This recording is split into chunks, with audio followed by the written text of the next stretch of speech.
Good evening. Welcome to tonight's school committee meeting. Joel, join me in the Pledge of Allegiance, please. I pledge allegiance to the flag of the United States of America and to the republic for which it stands, one nation, under God, indivisible, with liberty and justice for all. I'm going to ask Joe to remain standing, and I'm going to ask for a moment of silence. Many people do many things for our kids in schools here, some not as visible as others. And one such gentleman who's not quite as visible as maybe a lot of people may realize was a gentleman named Al McConnell, who passed away this past Tuesday. Al was instrumental in the RILA program, which is the Rotary Youth Leadership Award, And with that, it was our high school students between the sophomore and junior year. We'd send 6 to 8 of our students every year to this Rotary program. It was a long weekend. And Al, for many decades actually, had been involved in this and did a lot with the kids in that regard. So perhaps not as visible as many of the other people here, he certainly did a heck of a lot for our kids. And I'd like you all to think about him when his funeral will be this Tuesday out of St. Anne's at 9 in the morning. But anyways, moment of silence for Al McConnell, please.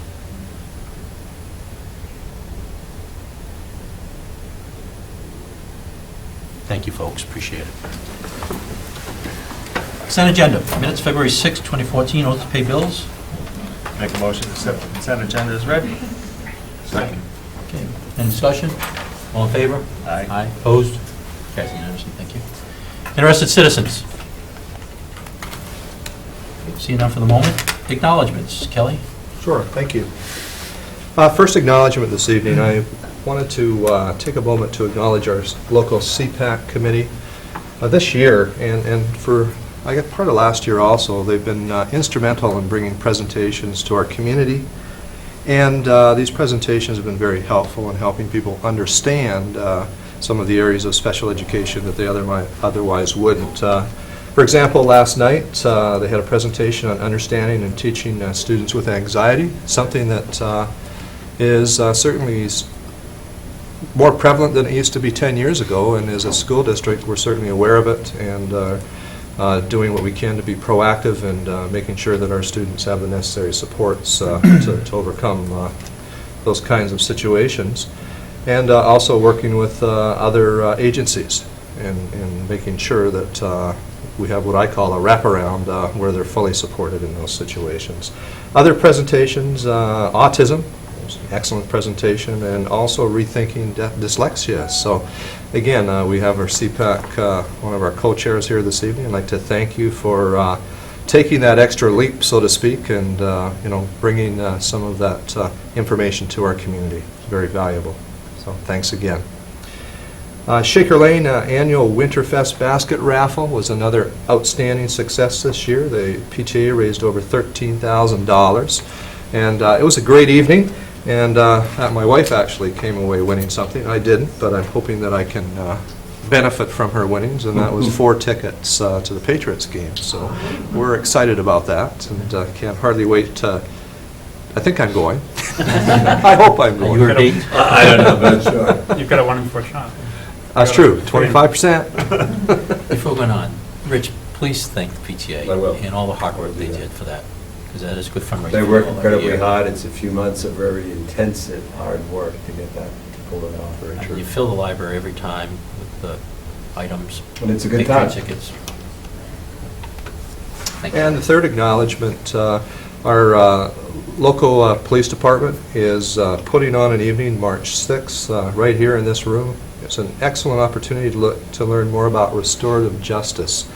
This community has been involved in restorative justice for a number of years, and it's very, very successful. And in essence, what it does is if students make poor decisions, they have an opportunity to not only think about those decisions, but receive support so that they understand why they were wrong, work with the community, and quite often have mentors to work with.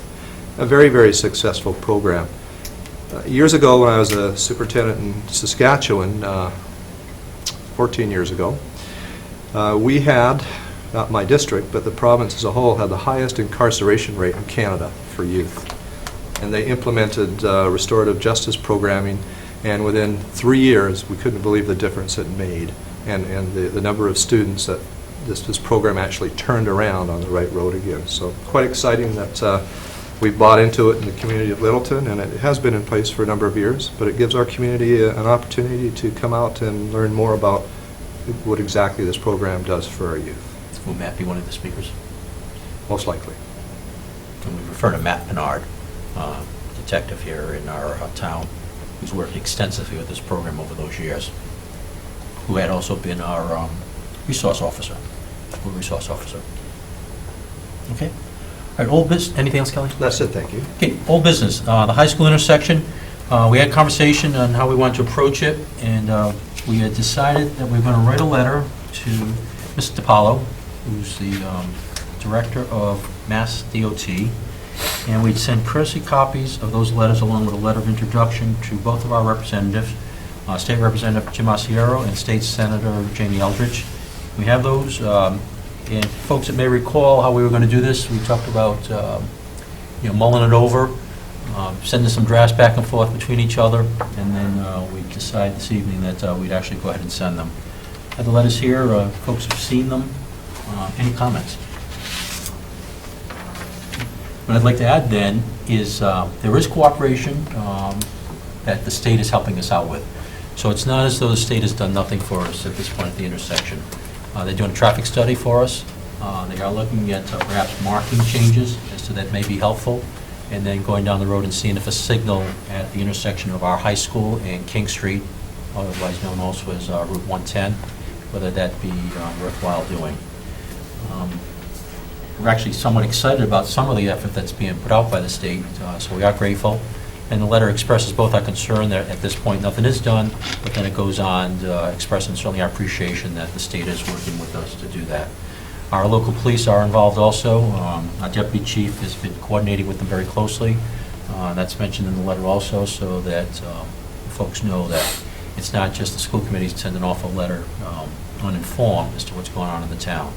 So if we're okay with that, we will send those, and I'll ask Kelly to ask that they get posted, please. Any other conversation, guys, on that? No. Okay. Vision 2020, Kelly? I've included an updated document in your package. Well, last time we presented the Vision 2020 document, we had some time to talk about indicators of success. We've gone back and revisited a few areas and took some suggestions, and I just wanted to give you an opportunity to take a look at it before we put it on the website. So we're excited about moving forward. We already have moved forward with the document, but now we can officially post it. And before you know it, it's going to be the end of June, and it will conclude its first year of inception.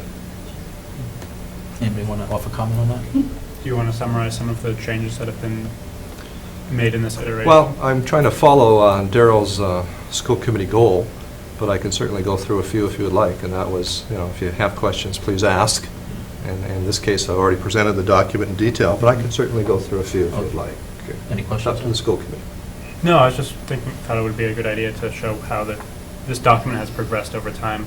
If you want to just take one example, we don't need to go through them all. Sure. Well, you know how I like talking, so Yes. we could go through them all. Well, you know how we like talking too. We could be here Therein for a lies the while. problem. If we take a look at Standard 2, professional development, you'll be able to see some obvious changes.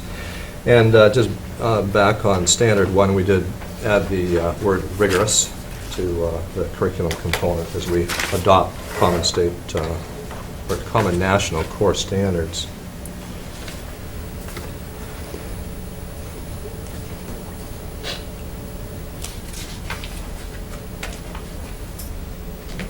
Let's go back here.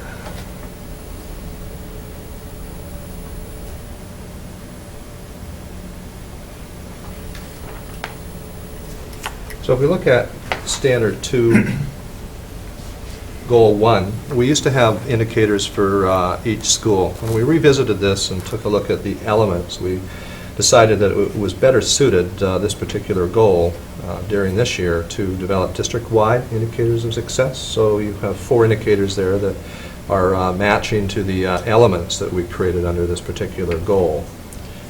If you look at Goal 2, establish and sustain partnerships with higher education and professional organizations, we've done the same thing. We looked at the elements and then correlated indicators of success with the listed elements.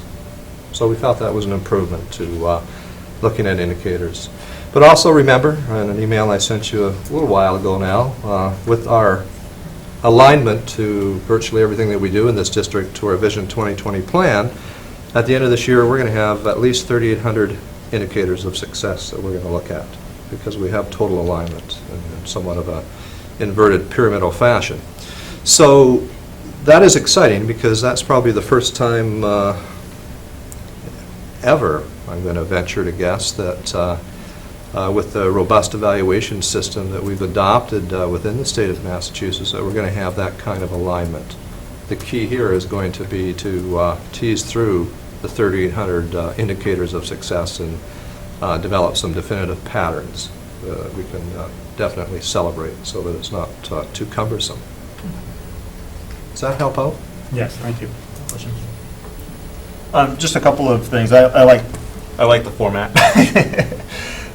there, and I guess I think you mentioned it in your emails that you expect this to be a living, evolving document, even though it's dated 2020. It's not a static snapshot.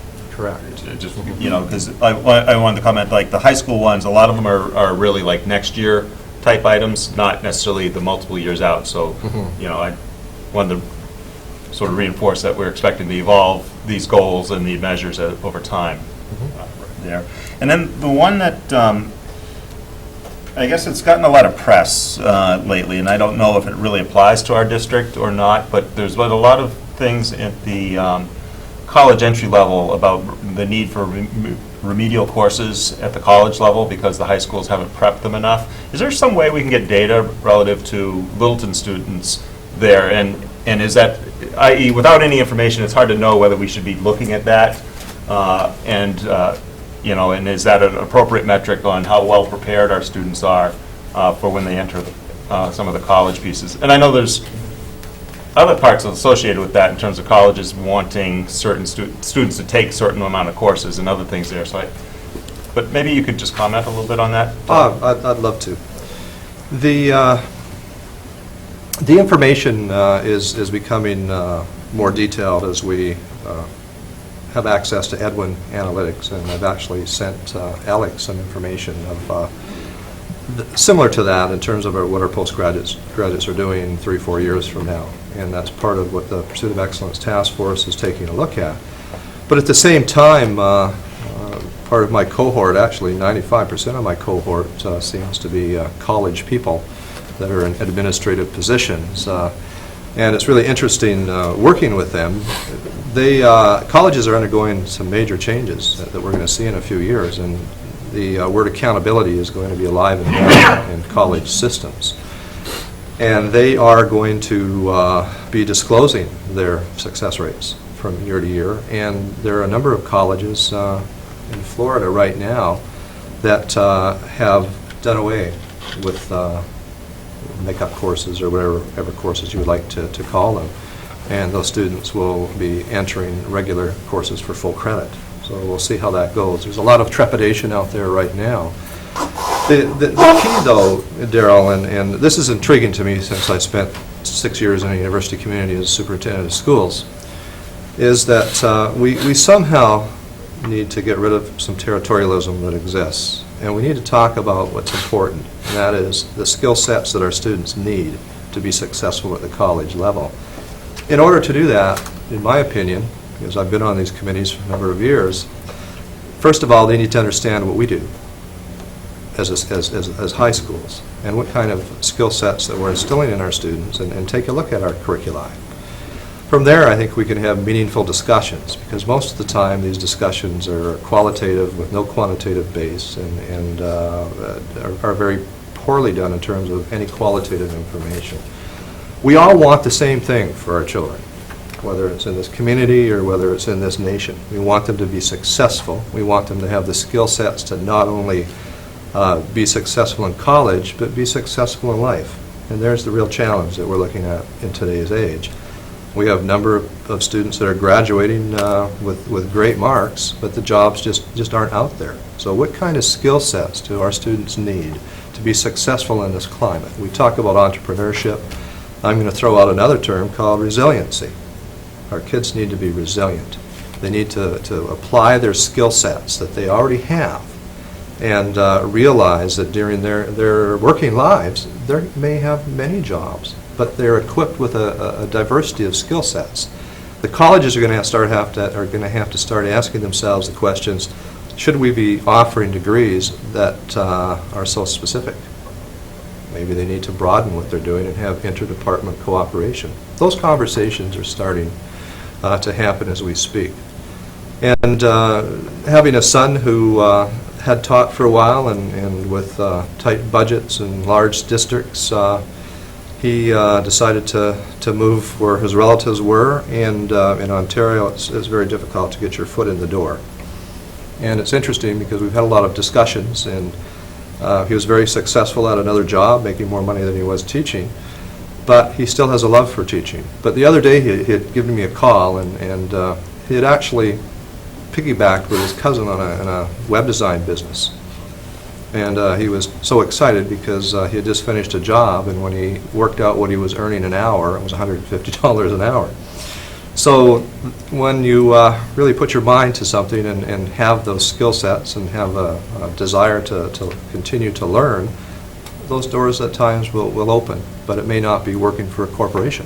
It may be small business, it may be a variety of things. So we really need to rethink what we're doing. And obviously I'm a little biased in terms of what we do in public schools. I think our students exit Littleton High School with very good skill sets. But we now have to make sure that they go beyond the region and beyond the state and are indicative of what we would expect of students within a global landscape. We're still anecdotal, though, as to whether a particular school feels the student is prepared for the coursework entering. And there was one where mom actually stood up in front of us, this is a couple years back, spoke about her son, in that he felt very well prepared. His professors said to him that he was very well prepared. And even his peers said, you seem to really have a handle on this as to what you're doing. But I think to Darrell's point, while all that sort of anecdotal information is very good, and I can see that it's complex. Certainly each college knows where the kid came from. It's on their applications, where they went to high school. It's all part of the package. True. Whether or not how you quantify it, you talk about whether it's qualitative or otherwise. To say student A came from Littleton High School, class of 2013, and was prepared, very well prepared, little prepared. Those are all things, Right. balance that. You're mentioning a dialogue, and that's good that it's taken place. It's well overdue for sure between the university system, if at least the state system, and working with the schools within the state. It would be nice if it were more further advanced than it is today. Very true. And in reality, thank you for that explanation, because it's really what I was looking for back, because it's not just these sound bites you get out of little newspaper, magazine articles and things like that. It's actually as Paul mentioned, a very complex environment that we're preparing the children for. And we need to make sure that it's not what's the right sound bites that we have to react to, because these things do pop up. We do get questions about whether we're tracking along the right things there. And also sort of making sure we also talk about how complex it really is and how we are adjusting our whole curriculum and our whole planning relative to that, not just the soundbite.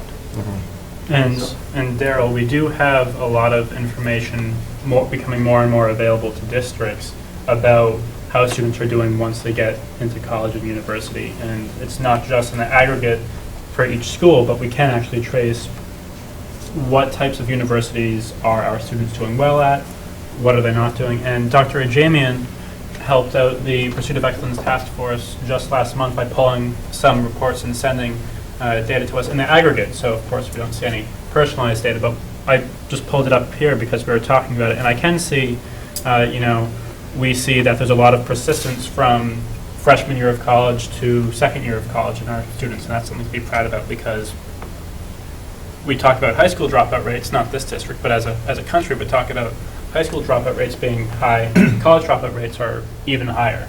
And not only is that a economic burden, but it's also a financial one. And so it's we get some pretty good marks, particularly when looking at how students progress through school. at the higher ed level, we're usually above average there. But it's not just about whether they're persisting from one year to the next and whether they're graduating, but it's also about, are they prepared once they get there? And we do have data that shows, for instance, that of students, of Littleton High School grads, and I'm just looking at the class of 2010, this is just one drop of data in an ocean of data, but as an example of what we can look at, we do see that 70% of students who go to community colleges from Littleton High School, 70% of them take at least one developmental course, remedial course, in their first year.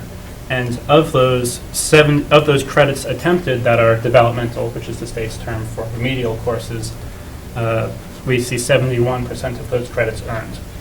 So those are numbers aren't as rosy. That doesn't mean that we're still above average in that area, but it's somewhere where, as a whole Commonwealth, we can improve, and as a nation, we can improve to make sure that our high school grads are more prepared to enter into university. And we really don't see many problems when we look at students entering the UMass system or the state university system. But when we look at students who are entering the community college system, we see a lot more of those issues in terms of developmental courses, both in the amount taken and the number of credits attempted that are not earned. And those are two of many indicators that we need to be conscious of when we're talking about post-secondary success. And every year, we receive letters from students and parents. Very pleased with the education that they do receive in Littleton. Some areas are, this is a tough one, but they're experimenting with standards-based indicators. And we actually have the University of Maine in Presque Isle is the only university that I'm aware of that next year is going to start adopting a standards-based grading system for their baccalaureate degrees. So it'll be interesting to watch from a distance. Lumpy. Yeah, you're very familiar with UMPI. It's up there. Good conversation, though. Anything else? Negotiations update. Continue to negotiate with the LEA. Next one is this Monday evening, the 3rd, isn't it? Yes. Okay, new business. School year start date. Here's how I'd like to structure this, folks, if you're all in agreement. It's not that we get into rabbit holes this evening as to one way or the other, but that we kind of set our way going forward, how we may want to deal with this. And the genesis is some folks in town have asked us to look at the school start date. In other words, right now we start Wednesday after Labor Day. And as we all know, while Labor Day is always a Monday, it floats because it's based on the first Monday of the month of September, which means we could start school as early as the 3rd or as late as the 9th of September. So that's a 6-day difference, if I'm doing public math correctly here. And that drives what happens for the rest of the year. We put in 5 extra days to the 180 calendar, 180-day school calendar, so we schedule 185 days. We've all known that over these many years, that sometimes we may have 0 snow days. And then we may have a year where 5 snow days and 2 building safety issues because of the heavy snows on top of the building. Compounded that to 7, and we actually want a couple of Saturdays to make up for that, to get us through, so that we wouldn't go up to the 30 June window. Now, what's important about 30 June is it's state law. We have to get the 180 days in by June 30th. So we can't say, well, it was really tough, so we did July 1st, verboten, forbidden. It's not going to happen. So that's why school vacations might become threatened. Those Saturdays, as we did that one particular year, that was 4 years ago now, remember? Yes. 3 years ago. Yes. 3 winters ago. So folks have that concern, and certainly there's other districts in the state and the United States in general that do begin before Labor Day. So some folks have asked us to take a look at that, and we're committed to doing that. And as we go forward, we'll be having more discussions, and then certainly we will have a public hearing, perhaps public hearings, plural, as we look at that. We don't want to make this a knee-jerk, because they're certainly very worthwhile looking at. But this particular year, Labor Day is early enough. Come 2015, beginning of that school year, that's one of those 9 September days. So certainly, if it has merit that we should be beginning earlier, 2015 is certainly a good target date to be looking at. Now, this is me speaking extemporaneously. We're all going to discuss this just a little bit as to how we may want to approach it going forward here. But that's a little bit of background as to why it's come up. Now, just a little bit of background, too, as to what we've done as a school committee over the years. Mike and I have been on the school committee just coming up on 8 years now. And during our 8 years here, we've seen one concerted effort as to whether or not we should move the days earlier or school year start earlier. What happened there when we had the public hearings, the consensus was leave it where it is. The two main drivers in most people's minds, and these two drivers actually get used in both directions as to whether to start earlier or later, and that was vacation and sports. And the impact that starting the school year has on both of those. Obviously, vacation being summer vacation, when does it end? At least, we all consider it ending when school begins, or Labor Day weekend. And then as far as sports that the kids may be playing in. As I say, folks have argued that in both directions. Well, it was roughly about 4 years ago, and we did have those. Now, and I'm going to say this publicly tonight, I was disappointed in what we had because the core of all our conversation was based on what does it do to my vacation, what does it do to my sports, and more appropriately, my vacation, my children's sports. Only one person in all that asked about educational efficacy. In other words, does it make good educational sense to begin sometime sooner or later? We've gone out and asked the MASC, which is Mass Association of School Committees, for some data on that. It's a dearth of data on the educational efficacy of whether you start earlier or later. The executive director, his words to me, it pretty much comes down to personal preference. And as a community, we're here to serve you all. And if the community of Littleton wants it one way or the other, I don't want to say it's no skin off our nose, because that would be an accurate assessment, because there are many stakeholders involved, certainly the parents, the children, facilities, the people we have working the facilities, the teachers. So these are all things that will factor into all this as we go through our discussions. Another piece that came up as part of this is the religious holy days and taking school holidays for the observance of religious holy days. Again, speaking, because this is where we have our first-hand information over the past 8 years, is what we saw was when we came on the committee, it recently, prior to that, Yom Kippur had been added to what was already on the calendar, Good Friday. That went for a couple of years. The feedback we were getting, we'd rather have no holy days as school holidays, and we did take them off. It was a pretty quick outcry in all candor, and folks said we'd like to have them back. So indeed, now for the last 5+ years, give or take, we've had Good Friday and Yom Kippur as school holidays to observe those holy days. But we also realized that there were other children in our community, obviously, who may not be of Christian faith or Judaism. So how do we service them in this regard? Because there's certainly holy days that are important in their religious culture. And the way we did that was the policy, the way we adopted it, and the policy covers that any child, for his or her religious preferences, may take that excused absence. And in that, we would not hold the child accountable for any work that particular day, and nor like the test the next day, so that the child could be accommodated in that sense. Certainly there were pros and cons to that approach also, but as a school committee, we certainly felt that the pros of approaching it that way outweighed the cons that were associated with that. So that's a quick history as to how, over these last 8 years or so, we are to where we are today. So with that, I'd like to open up to the board members as to your thoughts on as we go forward with this. So, just one more clarifying comment there, because I received some people asking about our half-day early release days there, and they said, well, can't we eliminate those? And I think I got it correct. By us using a half-day, we actually can count that as one of our 180 days. If we did one day off for the teacher development, that actually adds days to our calendar because we can't count that day. So us eliminating the professional development days does not save us any calendar time on it. So I think that's an important piece for people to understand relative to how we structured the use of the time there on it.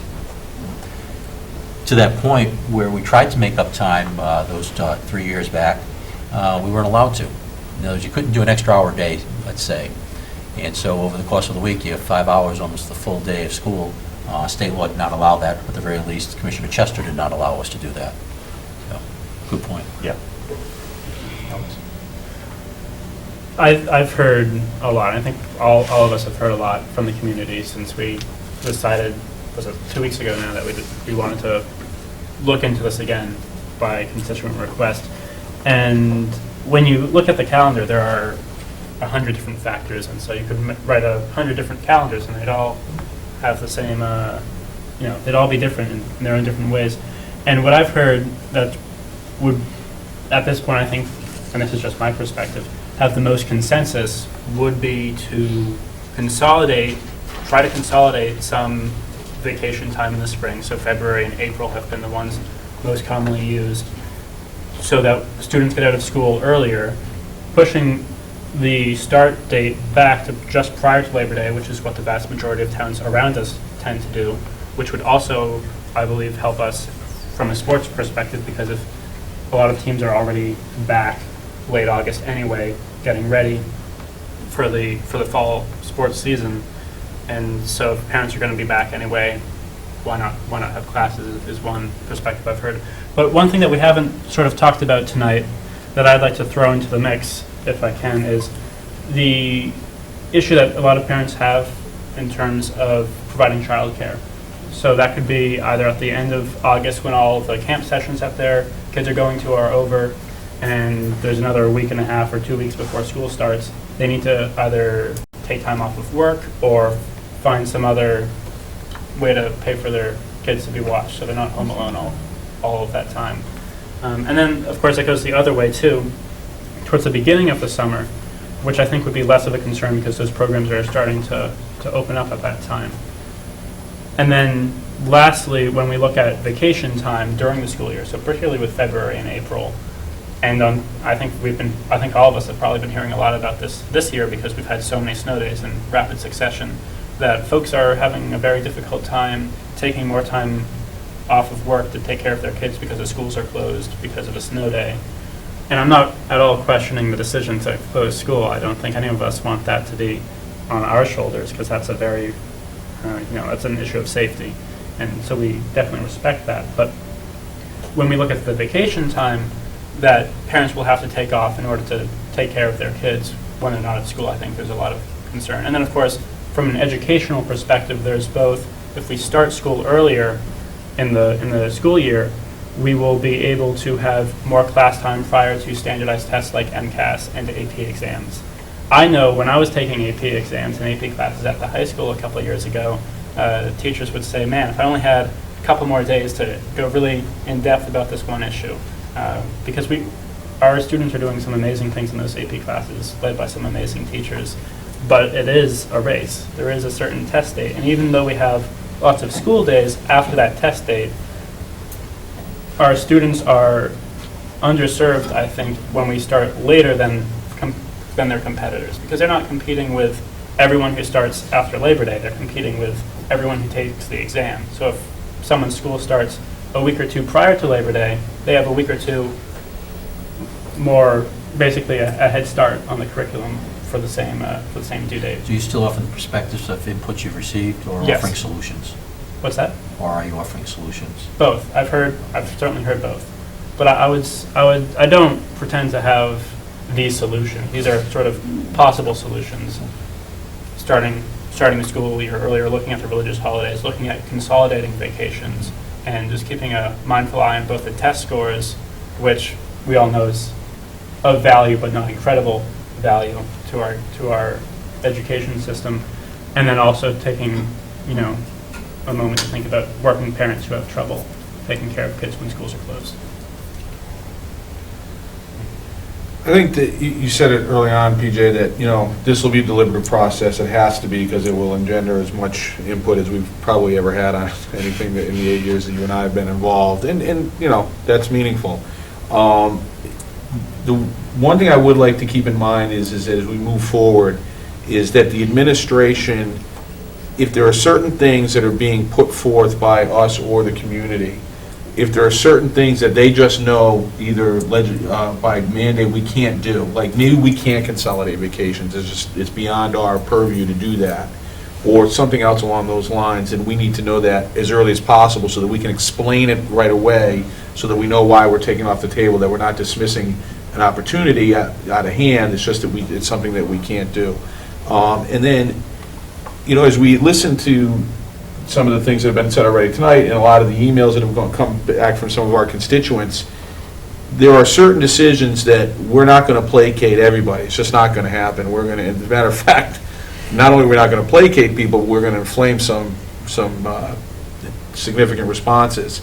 So I like the point that you made is, as long as we know that we're doing it from a educational impact perspective, to either enhance or mitigate the impact, enhance the positive outcomes or mitigate the negative outcomes, I think that we're going to need to understand from the administration that that's why they would agree that this was a good idea or something else might not be a good idea. If we're worried about things like, well, I like my vacation to be longer after Labor Day, or I like to start mine earlier in June, or I have to work in Boston every day, I want my kids home because I'm home and I like them with me, we're not going to win that one. We can't. We're not going to be able to assuage everybody's different concerns or points of view.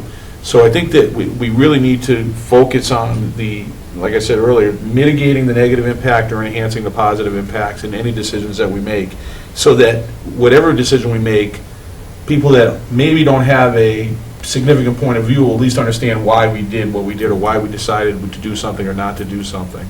I'm open to a lot of different options. I don't have a particular point of view pre-Labor Day or post-Labor Day in terms of the way it impacts my family. I'm okay one way or the other. And I wouldn't be jumping on the bandwagon because a lot of people got angry that we're going before Labor Day or after Labor Day, as long as I was able to tell them why we think it's a good idea, or any other idea that we have. So as we get this process going, and I think it's going to be a long one, I think you're right, tonight we can just kind of set the tone, knowing full well this is going to be months long, if not almost a whole year before we get something in any significant change or no change, which last time we did it wasn't a lot of change, a little bit of tweaking on the religious holidays, but we left Labor Day the way it was, and we left school vacations the way they were. But at least we made it, we knew why we were doing it at the time. So. Kelly, you used months and you even used the word year. When do we agree on a schedule each year? May what? We actually resurrect our collaborative committee in March, and we try to have a calendar set by the end of April. Yeah. And then we vote on it in May, as I recall, right? So we're at the end of February right now, so that's 3 months. My personal opinion on that, if we were to try to change the start date for September 14, 2014, we'd be doing folks a disservice. Now, what we have going in our favor this particular year is that Labor Day is the 1st of September, and thus school starts the 3rd of September. And I already mentioned that in 2015, it's the opposite of that, and that 9 September would be the start of class.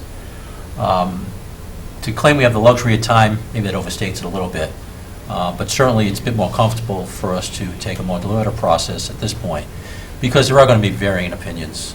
Certainly you could say it's binary, start before Labor Day or start after Labor Day, but then the reasons, and this folks going to have very good reasons either direction, just like we've all discussed here this evening. I'd like to get it going though, not like punt until September next year, is actually begin the process. And I'd like to start having some public hearings in April, at the very least the first one, so we start to get input from folks. Certainly the emails that we were receiving, very helpful, and we received them in both directions. Please keep it the way it is, please start earlier. And we want to be very respectful of that. Mike hit the nail on the head too, the way he characterized it, and that is, we won't be able to please it. If you want it to start earlier, and we stay where we're at, we'll have made you unpleasant with us. If we start early and you want it to be where it is, equally unpleasant. So we're going to do the best job we can to mitigate the unpleasantness. How's that? And hopefully that the deliberate process will do that. And I don't say that to be a wise guy as far as the unpleasantness. It really is, we exist up here is to, serve the kids' needs as best we possibly can, and the families in the community. And that's what we're going to try to do here. So that's how I'd like to go forward, collect more data. You raised the point about some of the legal issues that we're going to make sure we comply with. So Kelly, perhaps helping us out there so we can make sure we understand the rule book and it's a common, and that's something that we can publicize it on our website, that we are having these conversations, and that all comments are welcome, whether it's through email, snail mail, coming to a meeting tonight. And in a moment, I know there are some folks here, and while we've already had interested citizens, we'll have it later. I'll open it up here too, plenty happy to hear, 2 cents worth at this point, because this is an important one. Mike said maybe the biggest, well, I don't actually keep a tally how many folks come to each school committee meeting, but this particular issue, when we did it, was about the 3rd largest audience we had. The 2nd largest was FY13 budget. We had a lot of people here trying to help us out there. We appreciated that help. And then, but the biggest one, and it was sports related, it was the middle school policy on cut or no cut on athletics. And that was roughly 7 years ago. We really had a boatload of folks on that one. So these are important issues, and we want to service them as best we can. So with that, if you all want to open it up, Yeah, go ahead. just one item, mainly because, and I think I might have mentioned it last time, in our current teacher's contract, we do have language about how soon we can start, that we also need to engage the teachers and also through the negotiation process if we're going to move that date up, which I think is another important constituent in this process. Yes, I mentioned, yes. There.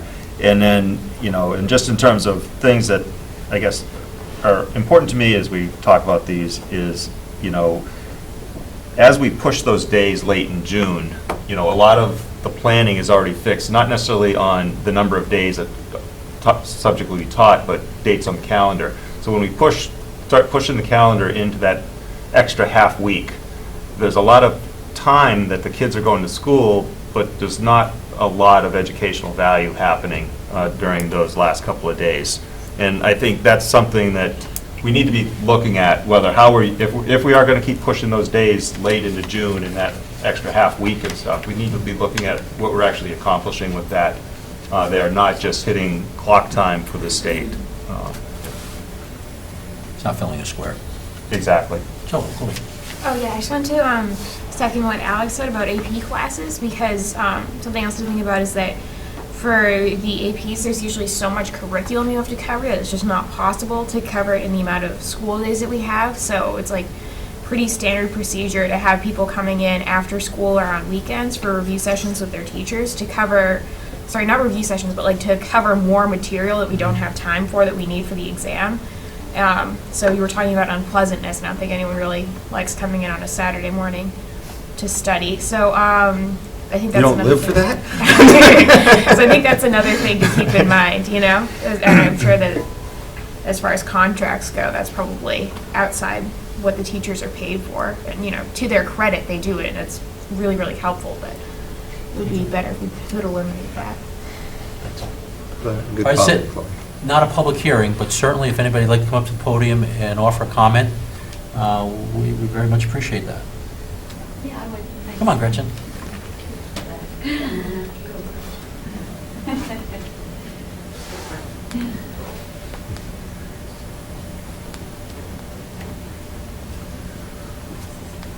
Hi, I'm Gretchen Webster. I think I know the majority of people who are here today. I'm a stakeholder as a parent and also as an educator.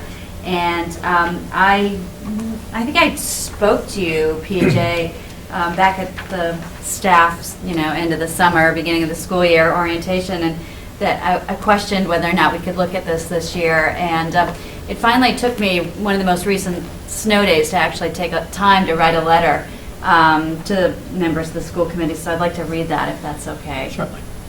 All right. With another snow day to add to our accumulating days off, I cannot help but wonder if now's the time to re-examine the start of the Littleton school year. As a parent and an educator, I come to this conversation with different yet complementary perspectives. As a parent, I'm keenly aware that we are among the minority of districts in our area who did not start before Labor Day. We're surrounded by back-to-school ads, special sales, Facebook first-day photos, media commercials, and an overall mentality that late August is when school starts. As another parent I spoke with recently commented, the diminishing return of another trip to Long Lake pales in comparison to the delight of getting out earlier in June.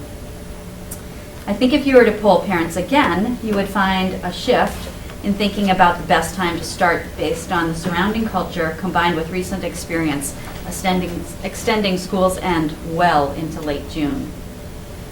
As an educator, I see the excited faces as students enter the school on the first days of the year. They are ready to begin, with the best learning happening earlier in the academic year rather than later into the summer mindset of June, as you just spoke to, Daryl. While most of our buildings are hot in August and September, there's more energy and understanding to accommodate the challenges earlier in the school year. And if you've been in Shaker Lane or the middle school or the high school in late June on the second floor, it's ghastly. It's very, very hard to think and to teach and to keep that energy going. The buildings are not well ventilated. At the elementary level, a goal of the first days of school is establishing new routines. By starting school on a Tuesday or Wednesday before Labor Day weekend, students have an opportunity to ease into school expectations with shorter first and second weeks of school. Older students benefit from more instruction time prior to mandated test dates over which our district has no control. Clearly, I am, as all of you are, highly invested in doing what is best for our students we live with and serve. I'd welcome an opportunity to speak with you, thank you for tonight, and broaden the conversation with more input from parents and educational colleagues. Thanks in advance for your consideration, and let's hope we've had the last of our snow days for this season. Maybe Monday. I'll second that. Thank you, Gretchen. And I did have occasion to do some noodling around and look at our neighboring communities and find out who does actually start after Labor Day and who starts before Labor Day. After Labor Day, I found Chelmsford, Concord, and Carlisle, and obviously Littleton.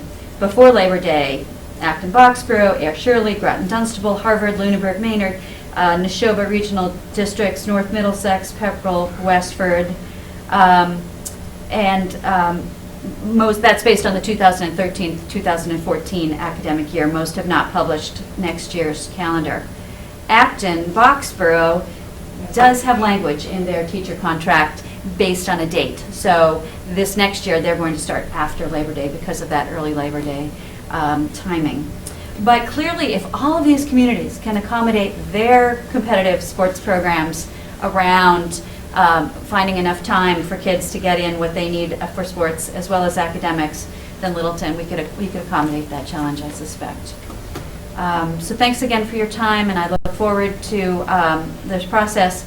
A little disappointed we can't challenge ourselves to think about it for this September, but you can run that through your filter and think some more. Thanks, Thank you. Gretchen. Appreciate it.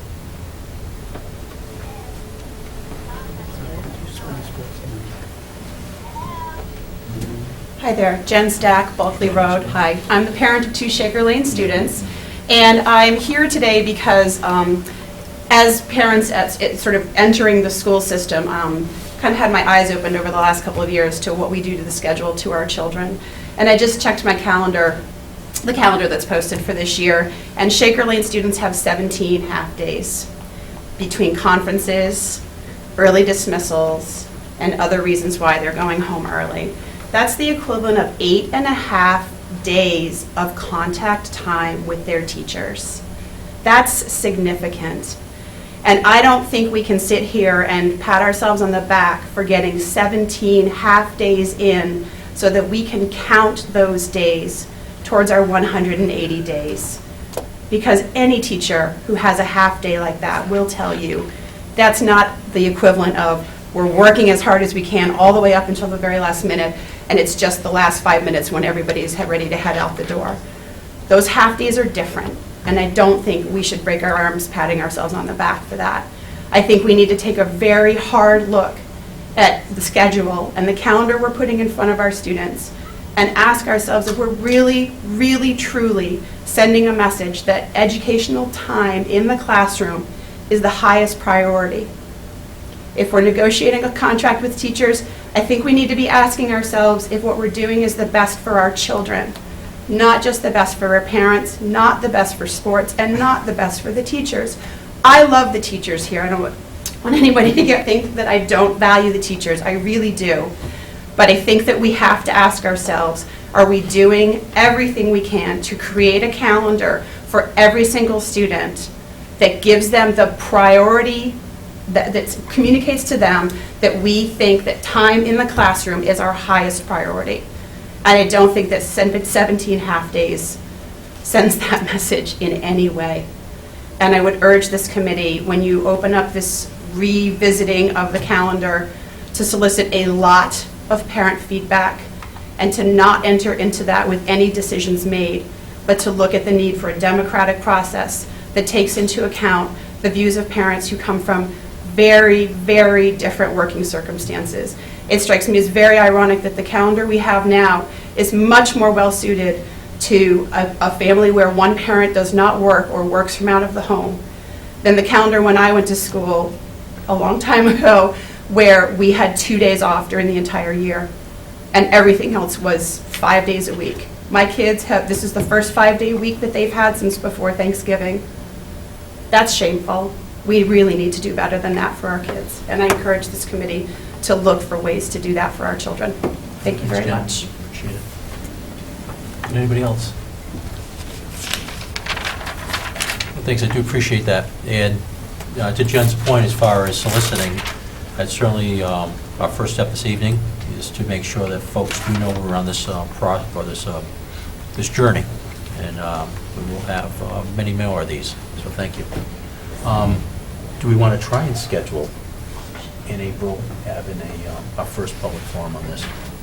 We certainly can. What do you think, guys?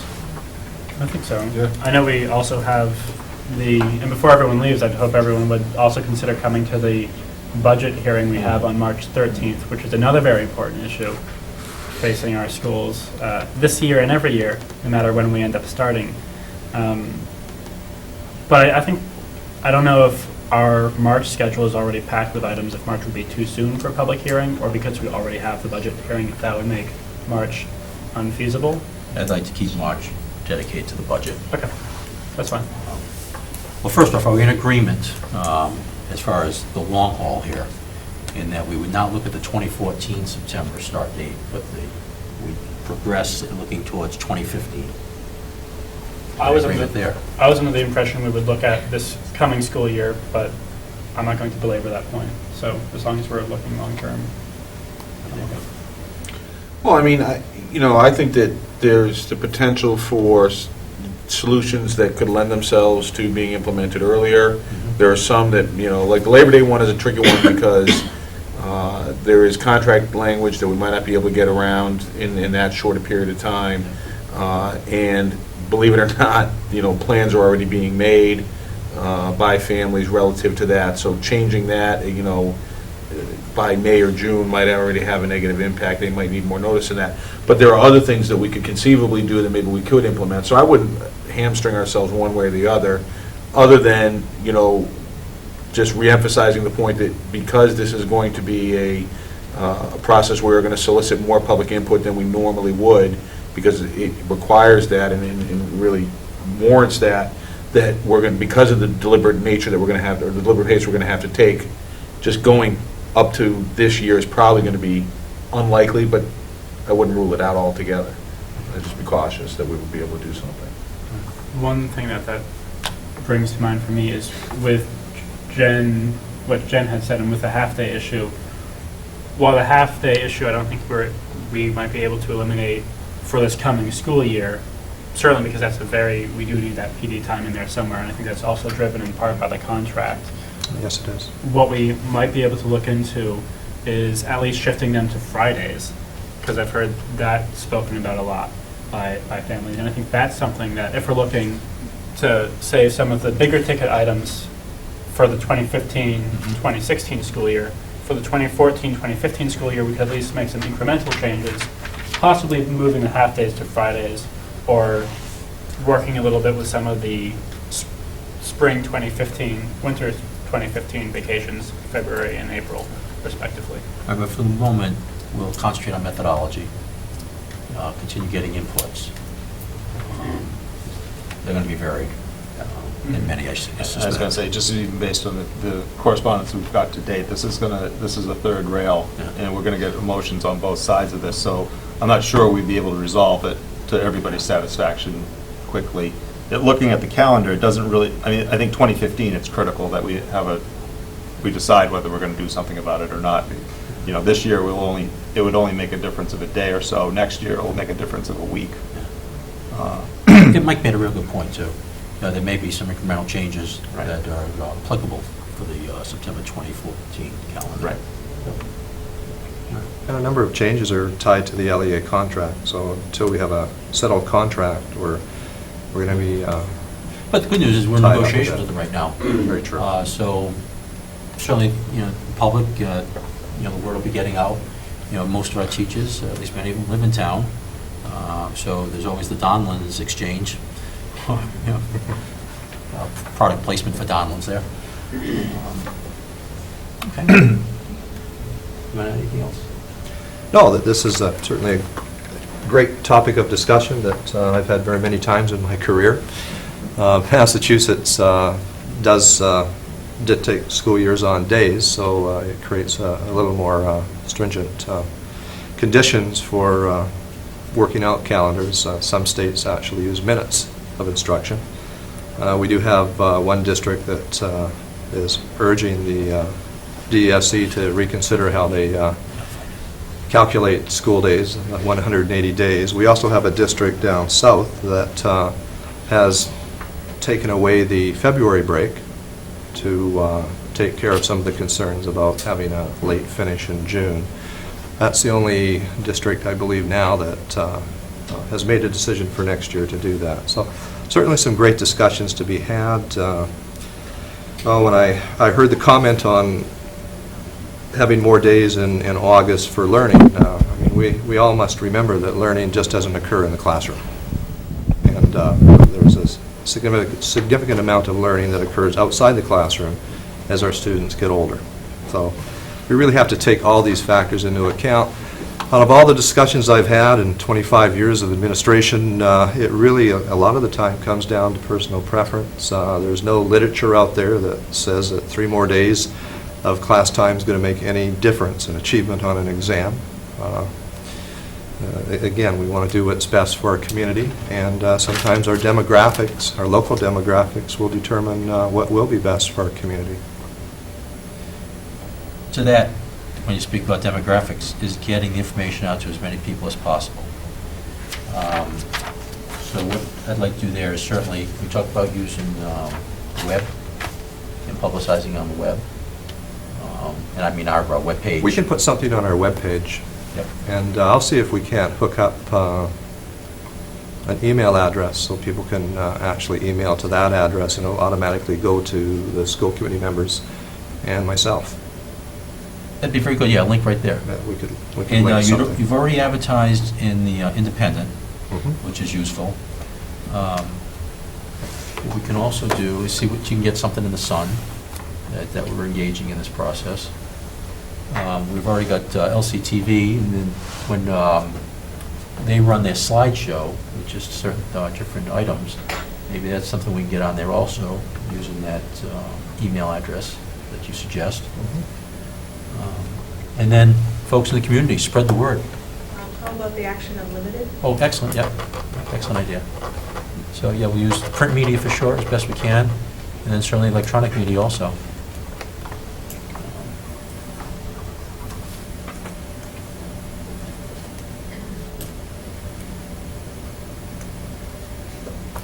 So, our next meeting, I think we Not got next one meeting, the go ahead. 3rd or the 17th of April. Our April meetings. want to kick it off on the 3rd?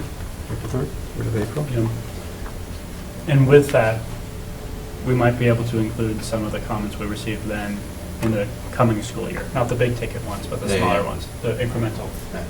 So that's a good reason to start earlier than later. Okay, start time and the length.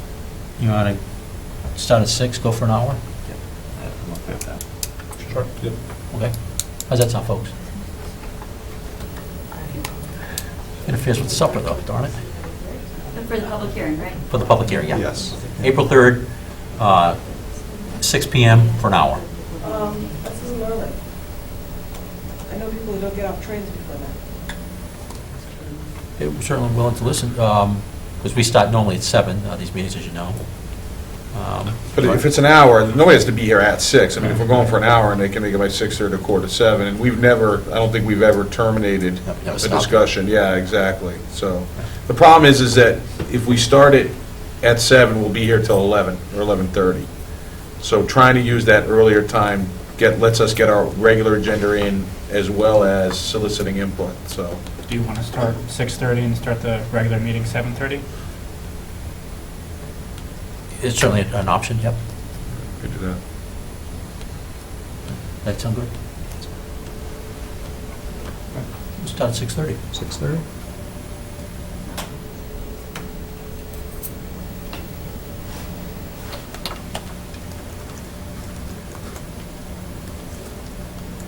All right, I'm going to close the books on that one unless anybody else has anything for this evening.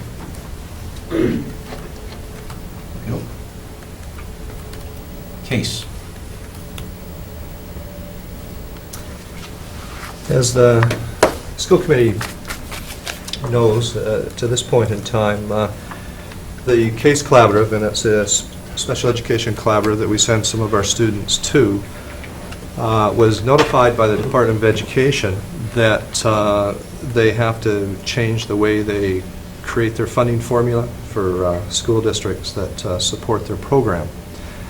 Currently, we're billed in terms of student enrollment 2 years behind, which allows districts an opportunity to budget with accurate numbers from year to year. Out-of-district placements can range anywhere from $50,000 to hundreds of thousands of dollars per student, depending on the actual accommodations and needs. So it's helped us quite a bit in terms of presenting budgets with more accuracy in terms of needs in that area. Not all of our students that go out of district use that program, however, and there are other factors that do surprise us every now and again. Transportation currently is billed a year behind. So again, we have an opportunity to come up with a solid number every year prior to our budgeting process. The Department of Education has stated that CASE can no longer do this, so as of September of the next school year, we'll be billed on an active basis, and what that means is we'll be billed on the enrollment of students, the number of students that actually attend that program, and our busing costs will also be determined in real time. So for us, that's going to create a greater unpredictability for costs for students that attend that program. We were unique, however, in the state in terms of the CASE Collaborative to offer that service. I believe they were the only one that was still offering it. So unfortunately, in terms of the budgeting component, it will not be available for us as of September. As you know, I'm Vice Chairman of CASE, so we've asked the Administrative Finance Department to come up with possible scenarios for us so that each district that belongs to them is impacted minimally for the upcoming year. So far, with the numbers I've seen, we're going to be okay. But just remember, as people move in, if there's a child that needs some type of services that we can't offer, and CASE has a program, then we would receive a bill very quickly after the student starts in the various programs. Is the state going to do real-time payments relative to that, or are they still going to repay us a year in arrear? You know, it's interesting that they say that we can't have the stability of predicting it and making it us pay in real time, so to speak, but the reimbursement, if I remember the last time we discussed this, it was at least a year in arrear for the reimbursement. It's a year behind, which is typical wherever you go. And again, that's certainly beyond my jurisdiction. But you're the vice. So, but not for the state. The state makes those decisions. When and CASE we have nothing starts, to do with It's those. just the So- irony in the state rules, and, you know, we have to absorb the risk immediately, and they'll get around to paying us back when they're good and ready to get around to paying us back And for we it. don't know how much they're going to reimburse us for until Either. the following year's budget. Has CASE made a determination about will they be billing quarterly, semi-annually, monthly, once they go into the more They real time? have not. I have a meeting this Friday, and we're going to be talking about some details. in that area. How much flexibility is there in regard to that relative to the state and the way they're going to allow Case to do business? Well, the flexibility is really going to exist in terms of how much flexibility will the Board of Directors give Case in having a line of credit. That's going to truly determine their payment schedule. If you don't belong to a municipality, for example, in your regional school district, quite often you have lines of credit to cover payments that are coming to you from towns that pay at various times of the year. So Case is no different. So they have to be cautious about the amount of money that they have outstanding.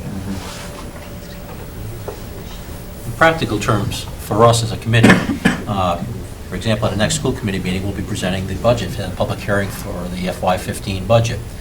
Most of the costs, we got a pretty good idea what they're going to be, whether they be salaries, regular busing, the electricity, the fuel, and certainly those things bounce around a little bit, but they're somewhat banded. Some of our special education out of district, and with the Case costs, they're not banded as neatly as that. So having a number that had occurred in the past, budgeted into the this particular instance, the FY15, it's a hard number. We know it to the penny.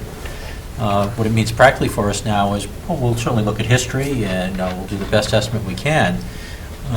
What it may cause us to do at some point in the fiscal year is ask for a special town meeting if those costs were to exceed our reserves, or at least available in the reserves to cover those wax and waning as it may occur.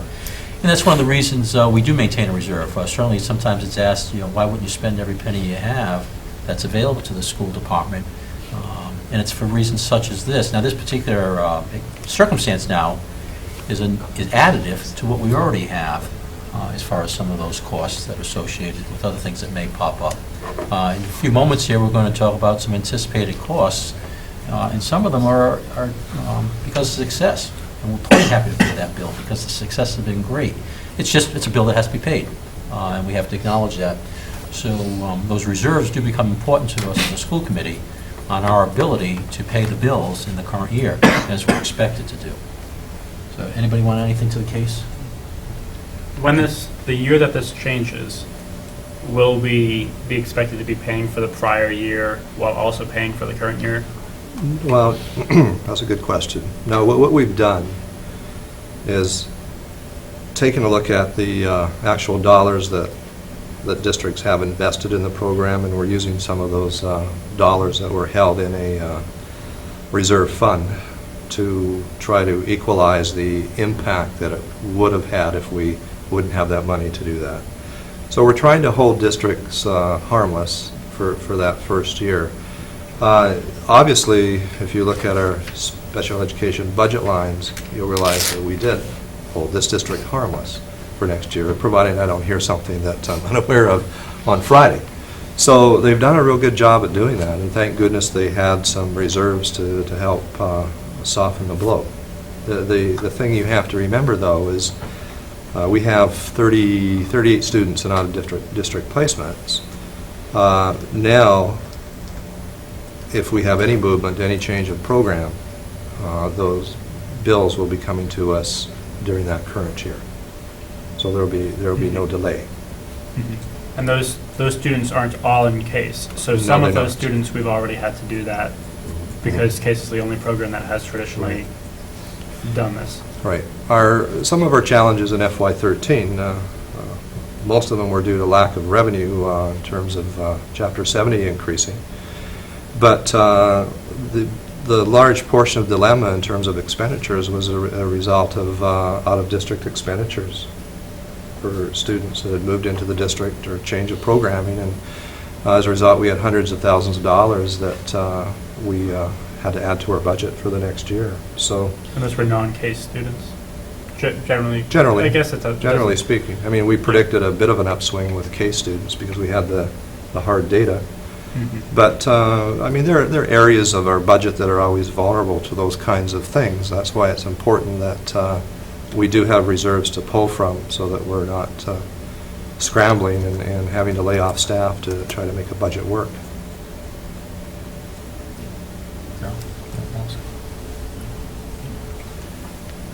Into those current year unanticipated costs, please. Sure. Perfect, perfect flow of the agenda this evening. As you are aware, once the budget was set for the current year, our transportation contract, which is a 5-year contract, came in, and as a result, there was $57,000 that wasn't budgeted for in the current year. We've managed to absorb that, so we're going to be fine, but as you certainly understand, before we even passed the starting gate next year, we had a $57,000 increase in our budget as a result of the new contract.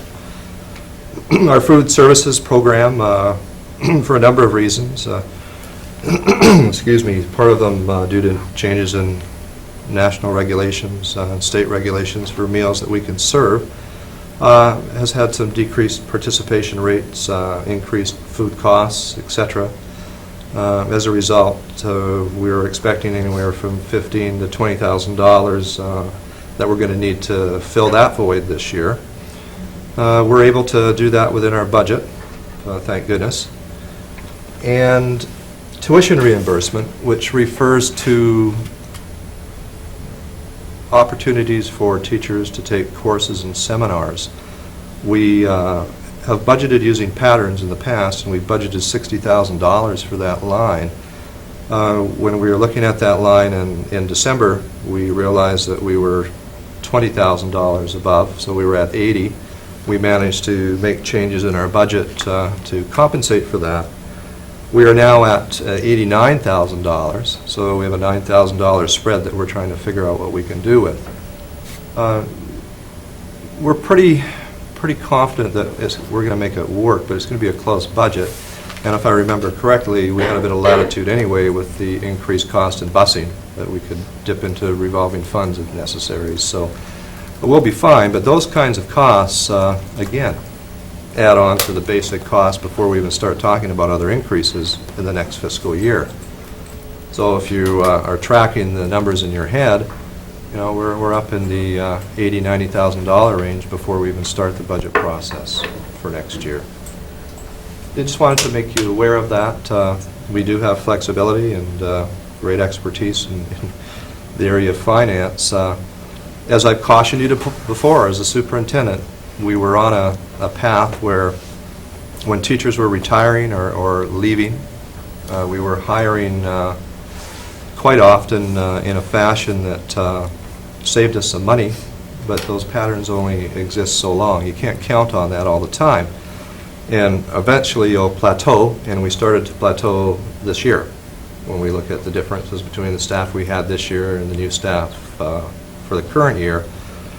That flexibility in our budget diminishes as those opportunities diminish, and just a caution that we've talked about many times this year.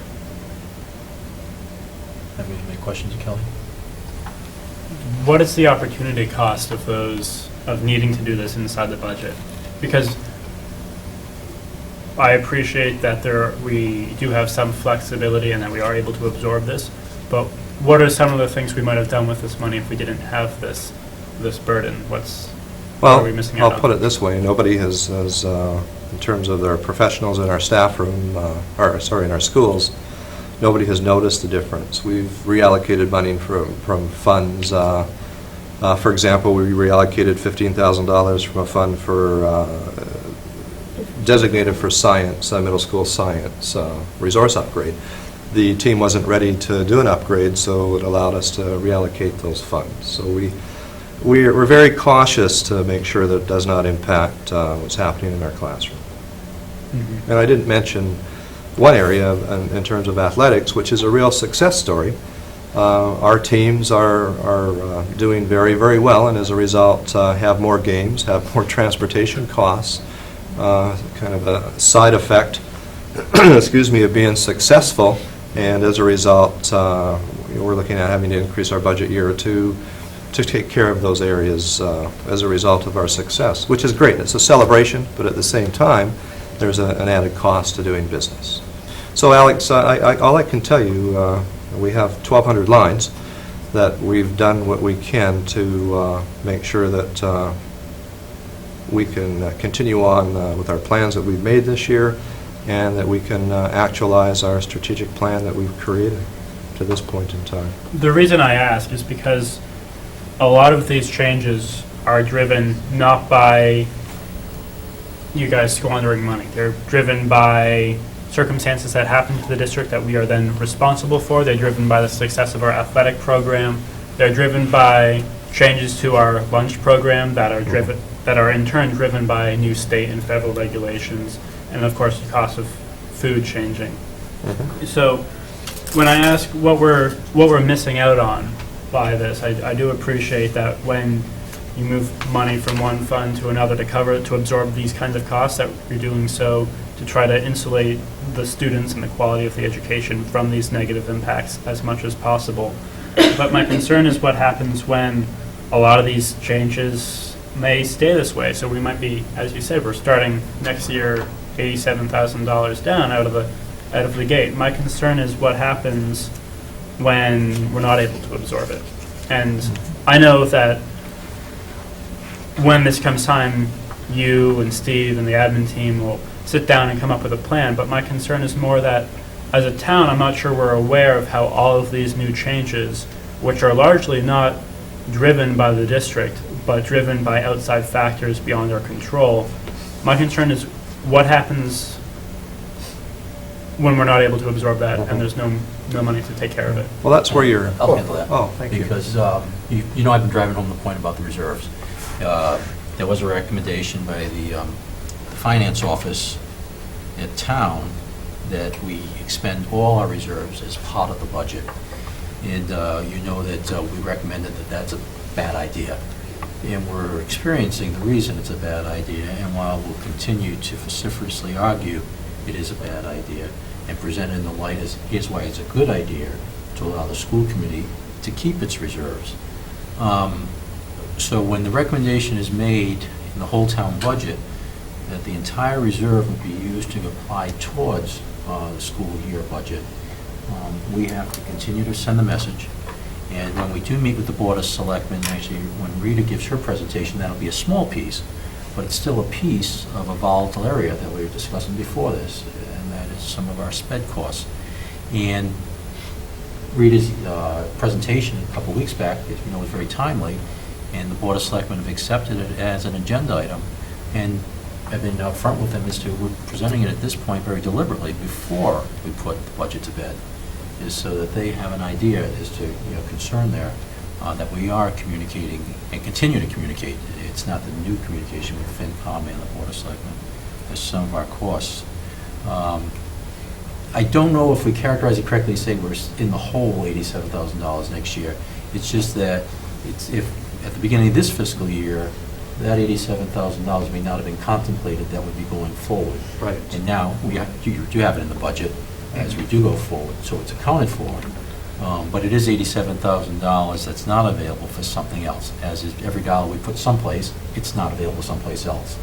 So certainly, the opportunity costs, and certainly that's something you've heard me stomp my foot quite often now with our FinCom and Board of Selectmen folks, in that as we look at how we fund the schools through whether it's federal, state, or town money, what's the best way to do it? What's the best way to use our resources, our reserves, as we've been discussing?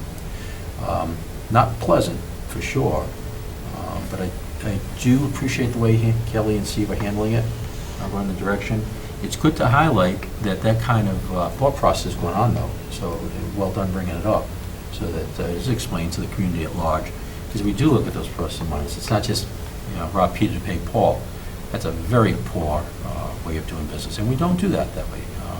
Our finance team, led by the superintendent, Steve Mark, ensures that we do that job properly. So, And the other thing just to keep in mind is that, what we're talking about tonight are issues specific to this fiscal year's budget.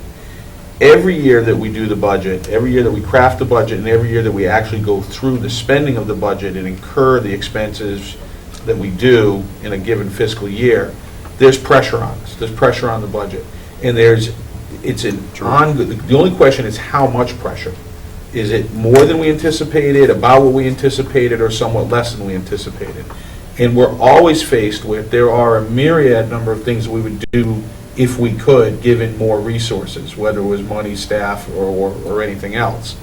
So, you know, we're always evaluating, well, if we had more, we would do this.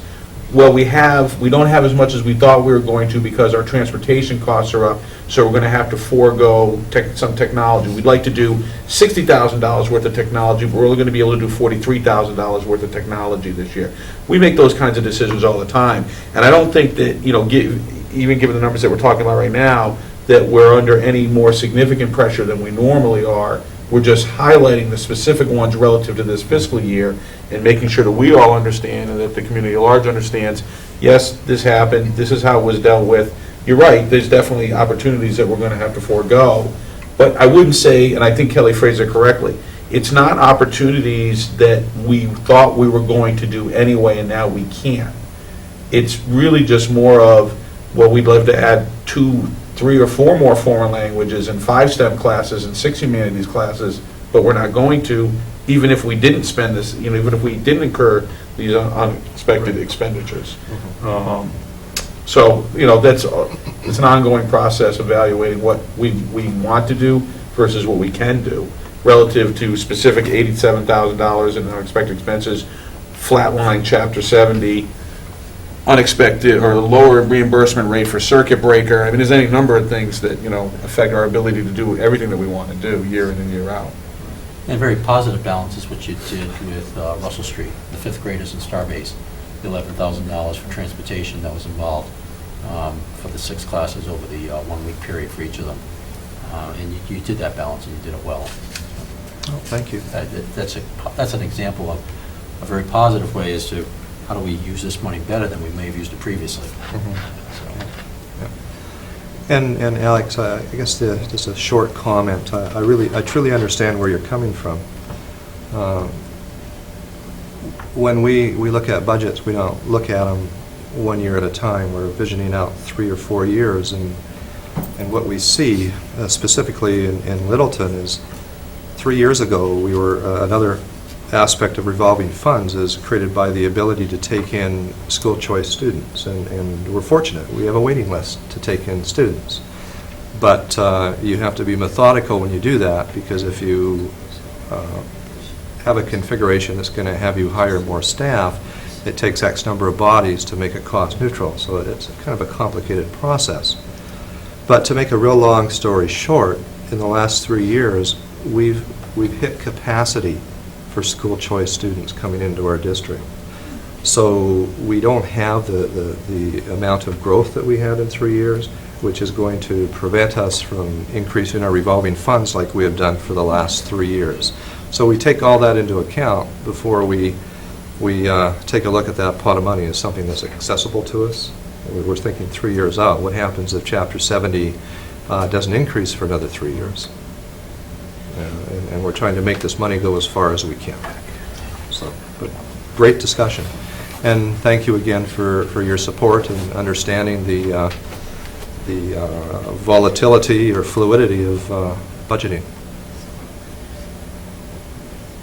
And just a quick segue on that, when we did meet with the Board of Selectmen and FinCom, we outlined what our requirements were and what we needed to do and what we asked the town to be able to do as we go into FY15.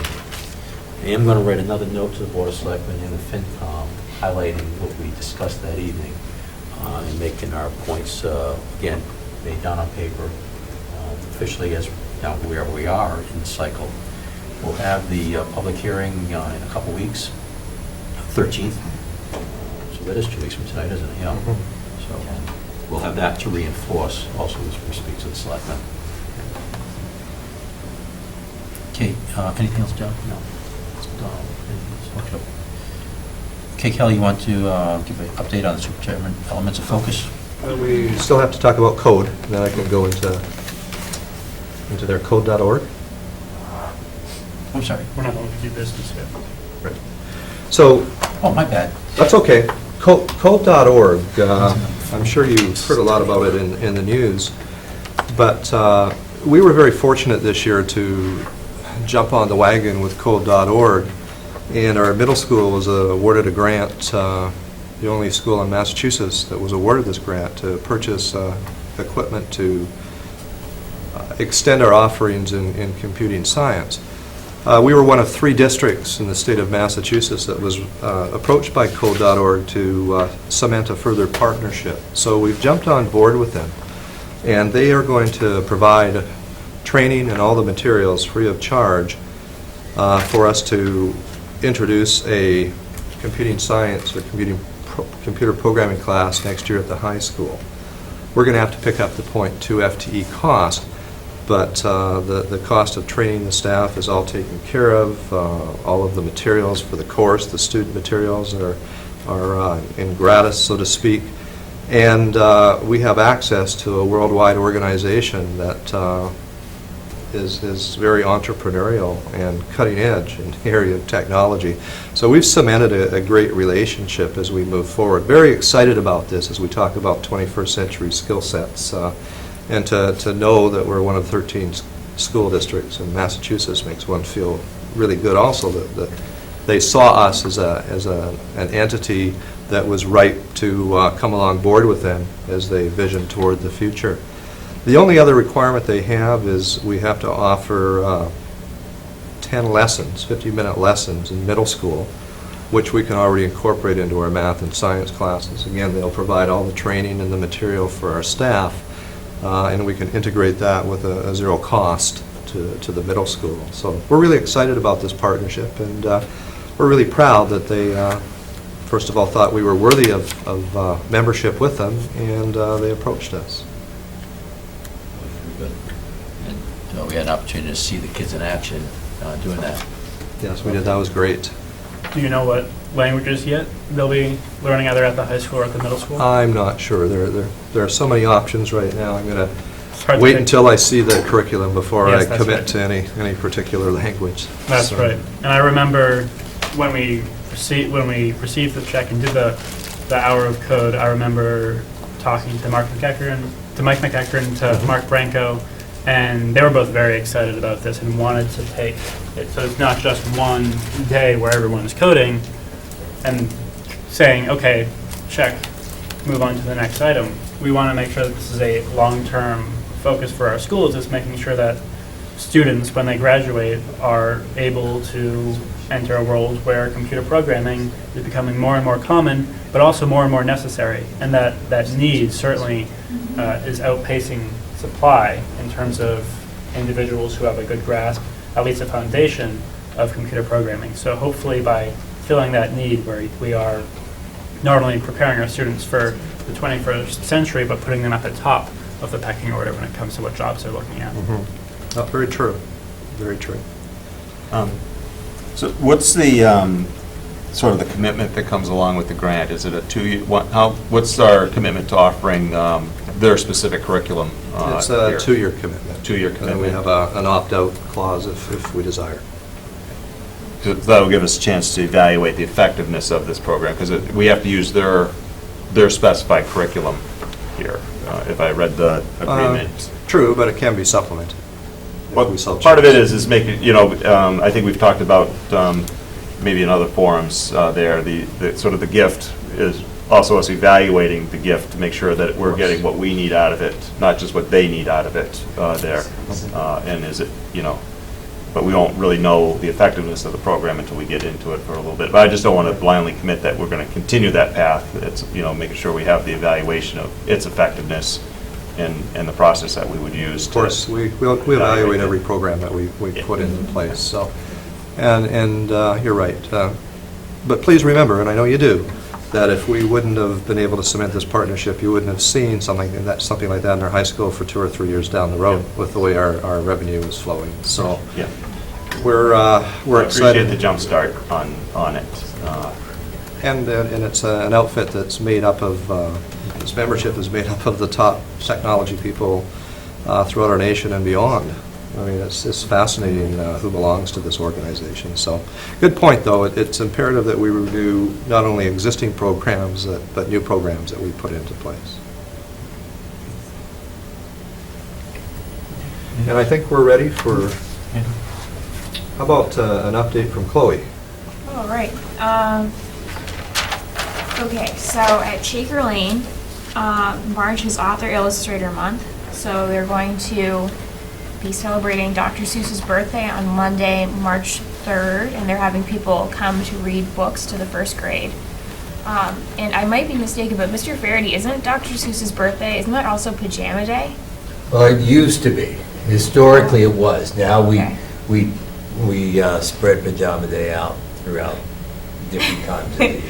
Okay, But it okay. used to be curl up with a good book and read. You're absolutely right. Okay, not Pajama Day. All right. So, and then Willow Books Night is Tuesday, March 4th from 6 to 8 p.m. at Willow Books in Acton. And so you can go and buy books there, and that's always like a really fun event. And then throughout the whole month, there will be authors coming to read to students at Shaker Lane. And this is important, kindergarten screening is March 24th, 25th, and 26th at Shaker Lane. And if you want your kid to come to Shaker Lane next year, you have to make an appointment for screening, and you can do that by calling Shaker Lane. I don't have anything from Russell Street. And so at the middle school, there was a spelling bee, and so congratulations to third place winner Hannah Orton, second place winner Phaedra Farini, and the champion Sophia DeSisto. And the entire, all the band students in the town participated in a concert, which went really, really well. The middle school talent show will be on Friday, March 7th at 7 p.m., so I'm sure that will be fabulous. And the 8th grade are going on the Washington, D.C. trip from March 12th to March 18th.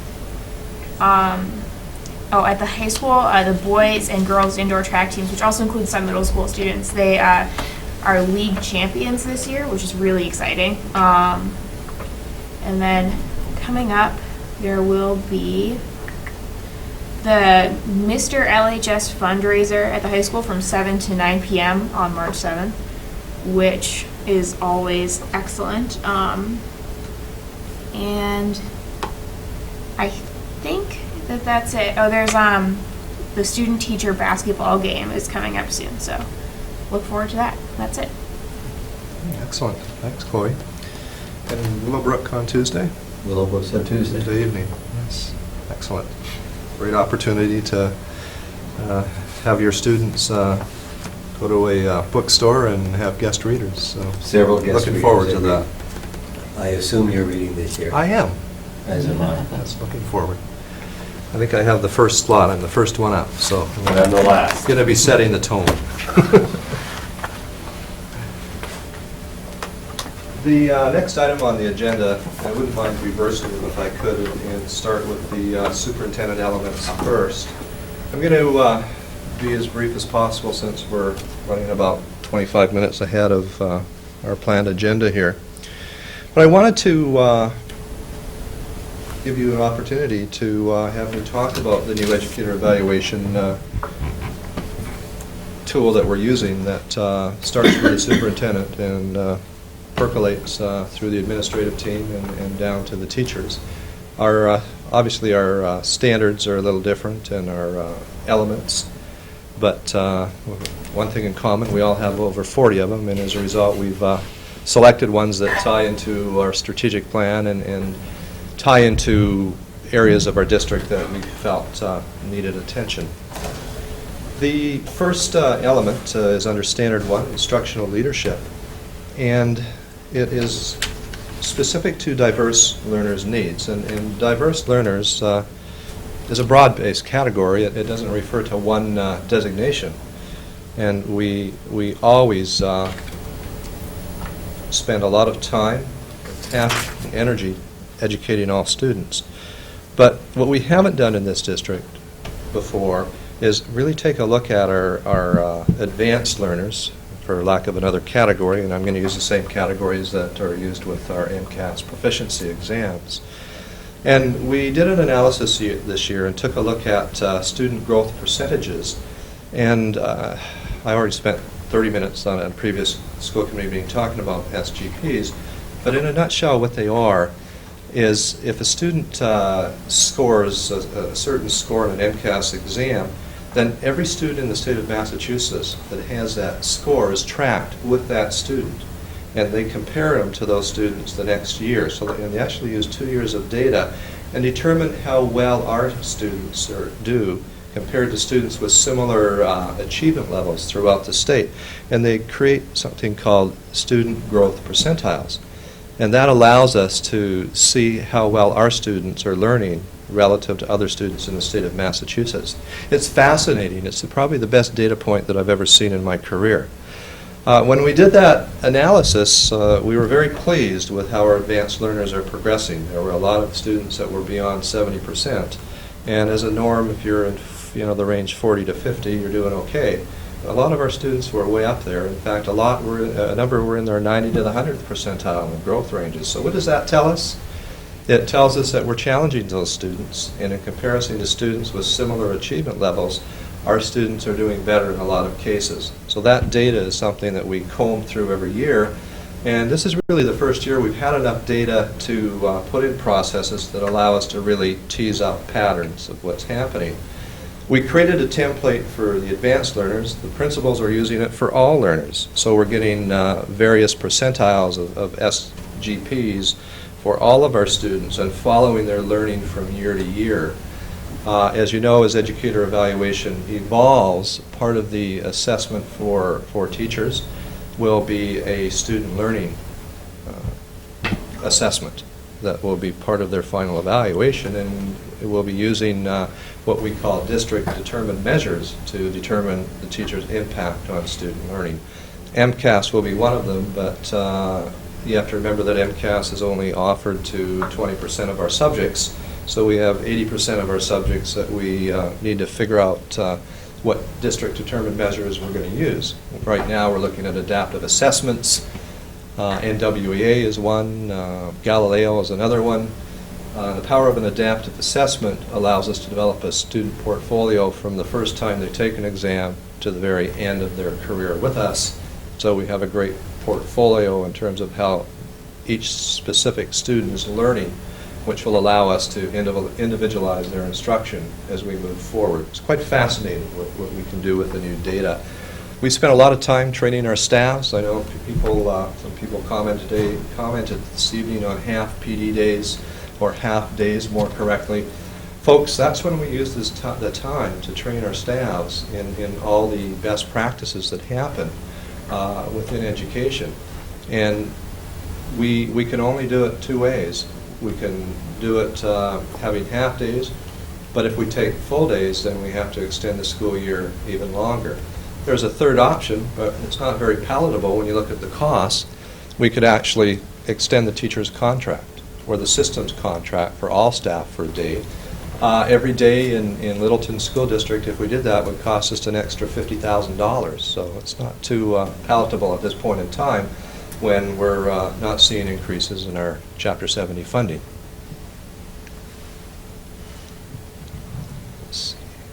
Our schools are doing a variety of things that are locked into individualized learning. We have VHS happening in our middle school and high school. Shaker Lane is taking a look at Symphony Math with students in grade T to 2, so a few hundred students, and offering computerized math instruction, which is individualized to those students to meet their individual learning goals. So we're excited about what we're doing in that area. An emphasis on teacher evaluation is to look at diverse learners. And what our principals are doing is they're going into classrooms and doing observations and looking at teaching instructional strategies that are specific to meeting the needs of diverse learners. So that's a focus of ours for the entire district for this year and probably next year as well. We have support teams in place in all of our schools. I like using the word wraparound teams. If we have students that are not achieving and they're struggling, we develop learning plans for them and embrace a partnership with parents and do what we can to get them back on track. Everybody's heard of response to intervention. That's also used in our schools. For the most part, it's well developed in ELA. And we are moving quite quickly in the area of math as well. And Dr. Detweiler had talked to you last meeting when I was away about special education and how there's an interdependency on regular education, and RTI is part of a regular education program that's really tied into special education as well. So as we move forward and take a look at these different programs we have for students, we can learn a lot from each other if we have staff share their instructional strategies. Another thing that happens during those PD days. If I look at, or more correctly, if we look at the second standard, or more correctly, element on Standard 1, it deals with ratings. Teachers are rated exemplary, proficient, needs improvement, and satisfactory. This is the first time that in Massachusetts, for most of Massachusetts, in many, many, many years, that teachers are actually going to be rated. Their evaluations were more literary in terms of writing in paragraph form, and they have never been rated before. Most of them haven't. So this is a real transition for our staff, all of a sudden be assigned a rating. We have rubrics that we use that determine standards at each rating level. They have the rubrics. We've trained all of our staff in the rubrics. They're familiar with what needs to happen for them to fall into a category. The exemplary category is what we call a category of rarity. It's not a common category, although we want all of our teachers to be there. It's something that you strive for. So our philosophy in our district is we will have some teachers who are scoring exemplary, but not all of our teachers will be there. They will be working toward an exemplary rating. A little bit of controversy out there right now as the first year's ratings came out with the RTTT schools. And I would just say that there were some differences in public schools and private school ratings that theorists are trying to tease out at this point in time. And I'll just leave it at that. I'm not going to go into any further conversation there. We will not have our ratings in. This is our first year of doing this until June. At that time, we'll perform an analysis. Those ratings are sent up to the Department of Education and are on file and are for public consumption as well.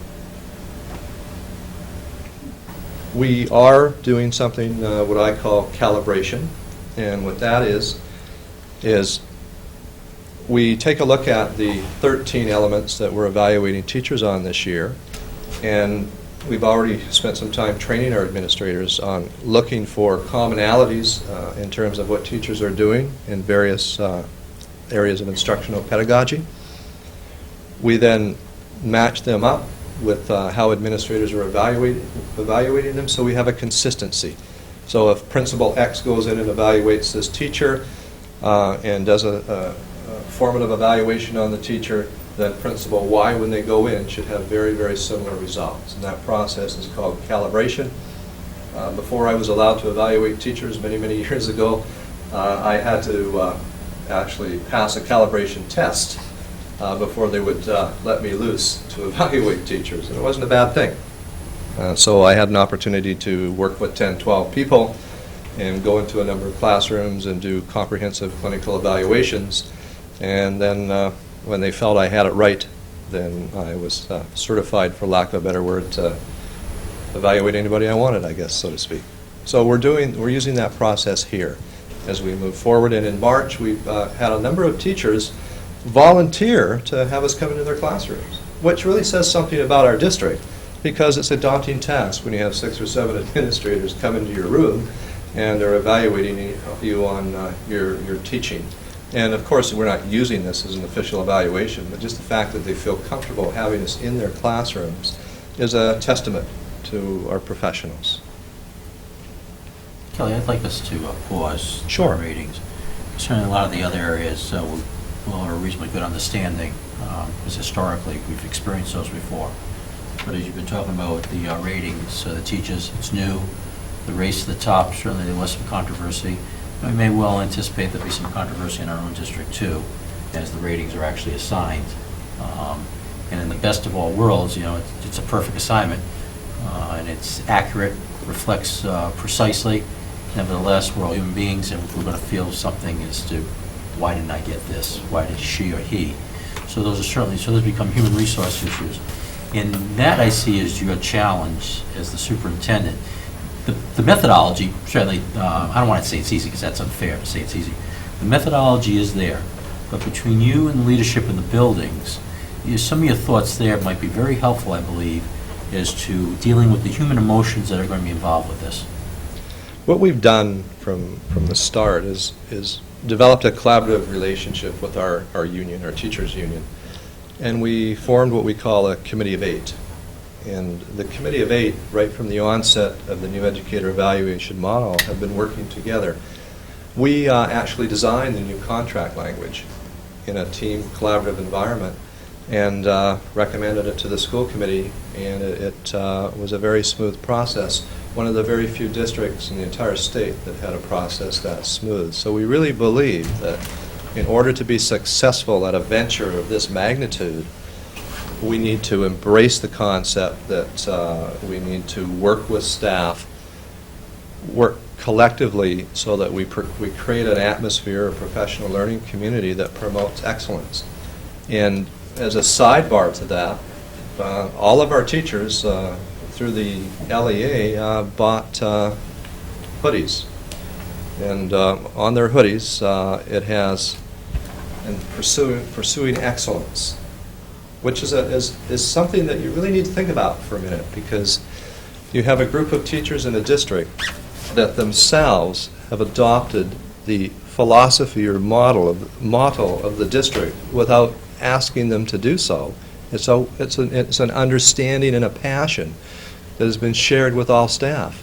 That doesn't happen very often, and we've seen it happen here. I was just taken back in awe when they brought me a hoodie, and then I went out to schools after that, and all these teachers were wearing the Littleton hoodie with that logo on it and motto. It's unbelievable. That's what you call a professional learning community. And I'm confident through the dialogues that we put in place in terms of post-observation dialogues, pre-observation dialogues, with a focus on the rubric and an understanding of expectations, that we are going to overcome most of those challenges.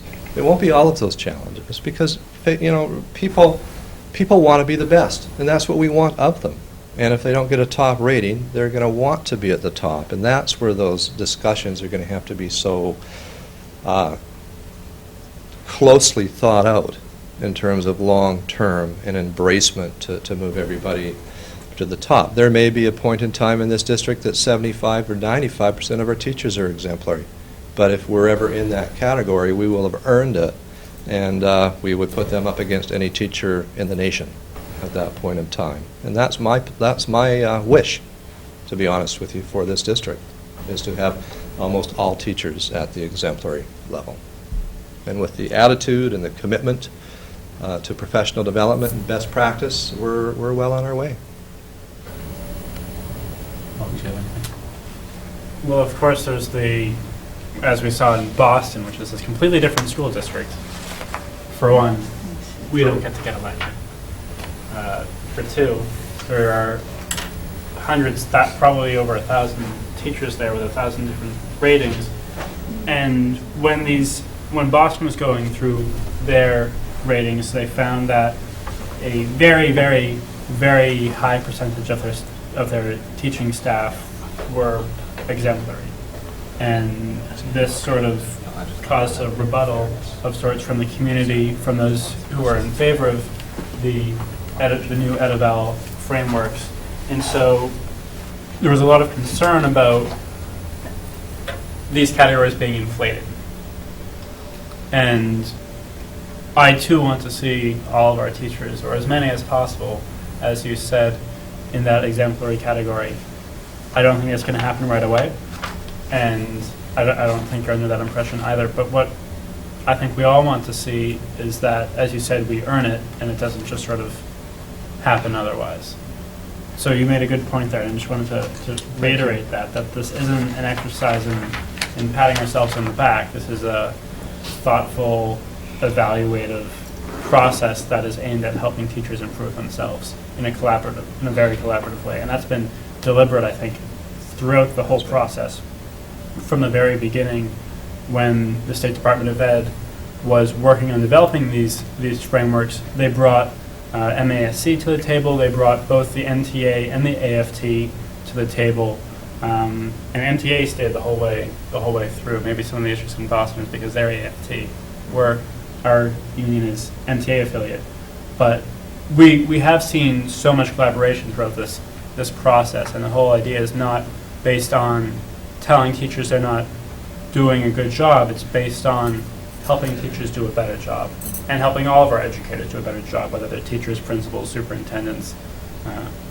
It's about collaboration, and it's not about inflating our expectations or patting ourselves on the back where no credit is due, but being very deliberate about the whole process. And the goal isn't about the rating. It's about having those great discussions that empower people to want to become better. That's our philosophy in this district, and one that we intend to build on. I did my thesis on educator evaluation a number of years ago, and have had the opportunity to put in standards-based evaluation systems in a number of districts in my career. And as I've said, most of my career has been spent with rating scales, so I'm certainly aware of the tall grass, so to speak, that you're in. But as Chairman Avella pointed out, the relationships have to be strong and the trust has to be high in order for any evaluation system to be effective in regard to moving professionals along the continuum. So we've made a great start. Our next challenge will be the negotiation of DDMs and impact on student learning.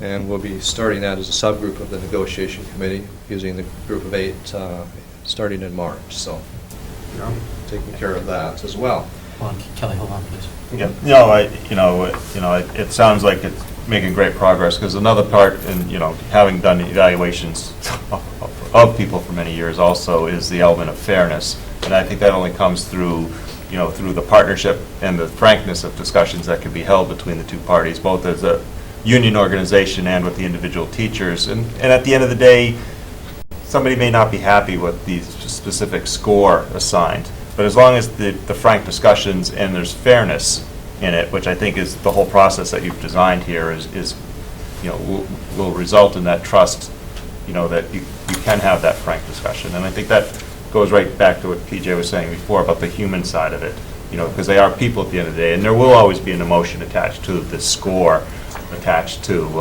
the thing there, but as long as everybody on both sides understands and appreciates, what's the goal behind that and how it was arrived at, I think it leads to a stronger partnership moving forward. So, And I want to stay here, Kelly, if you don't mind. Sure. Because the rest of the rubrics, you got a handle on it. It's not that you don't have a handle on this. It's just this is the most dynamic of everything that we're expecting of you this year as our superintendent.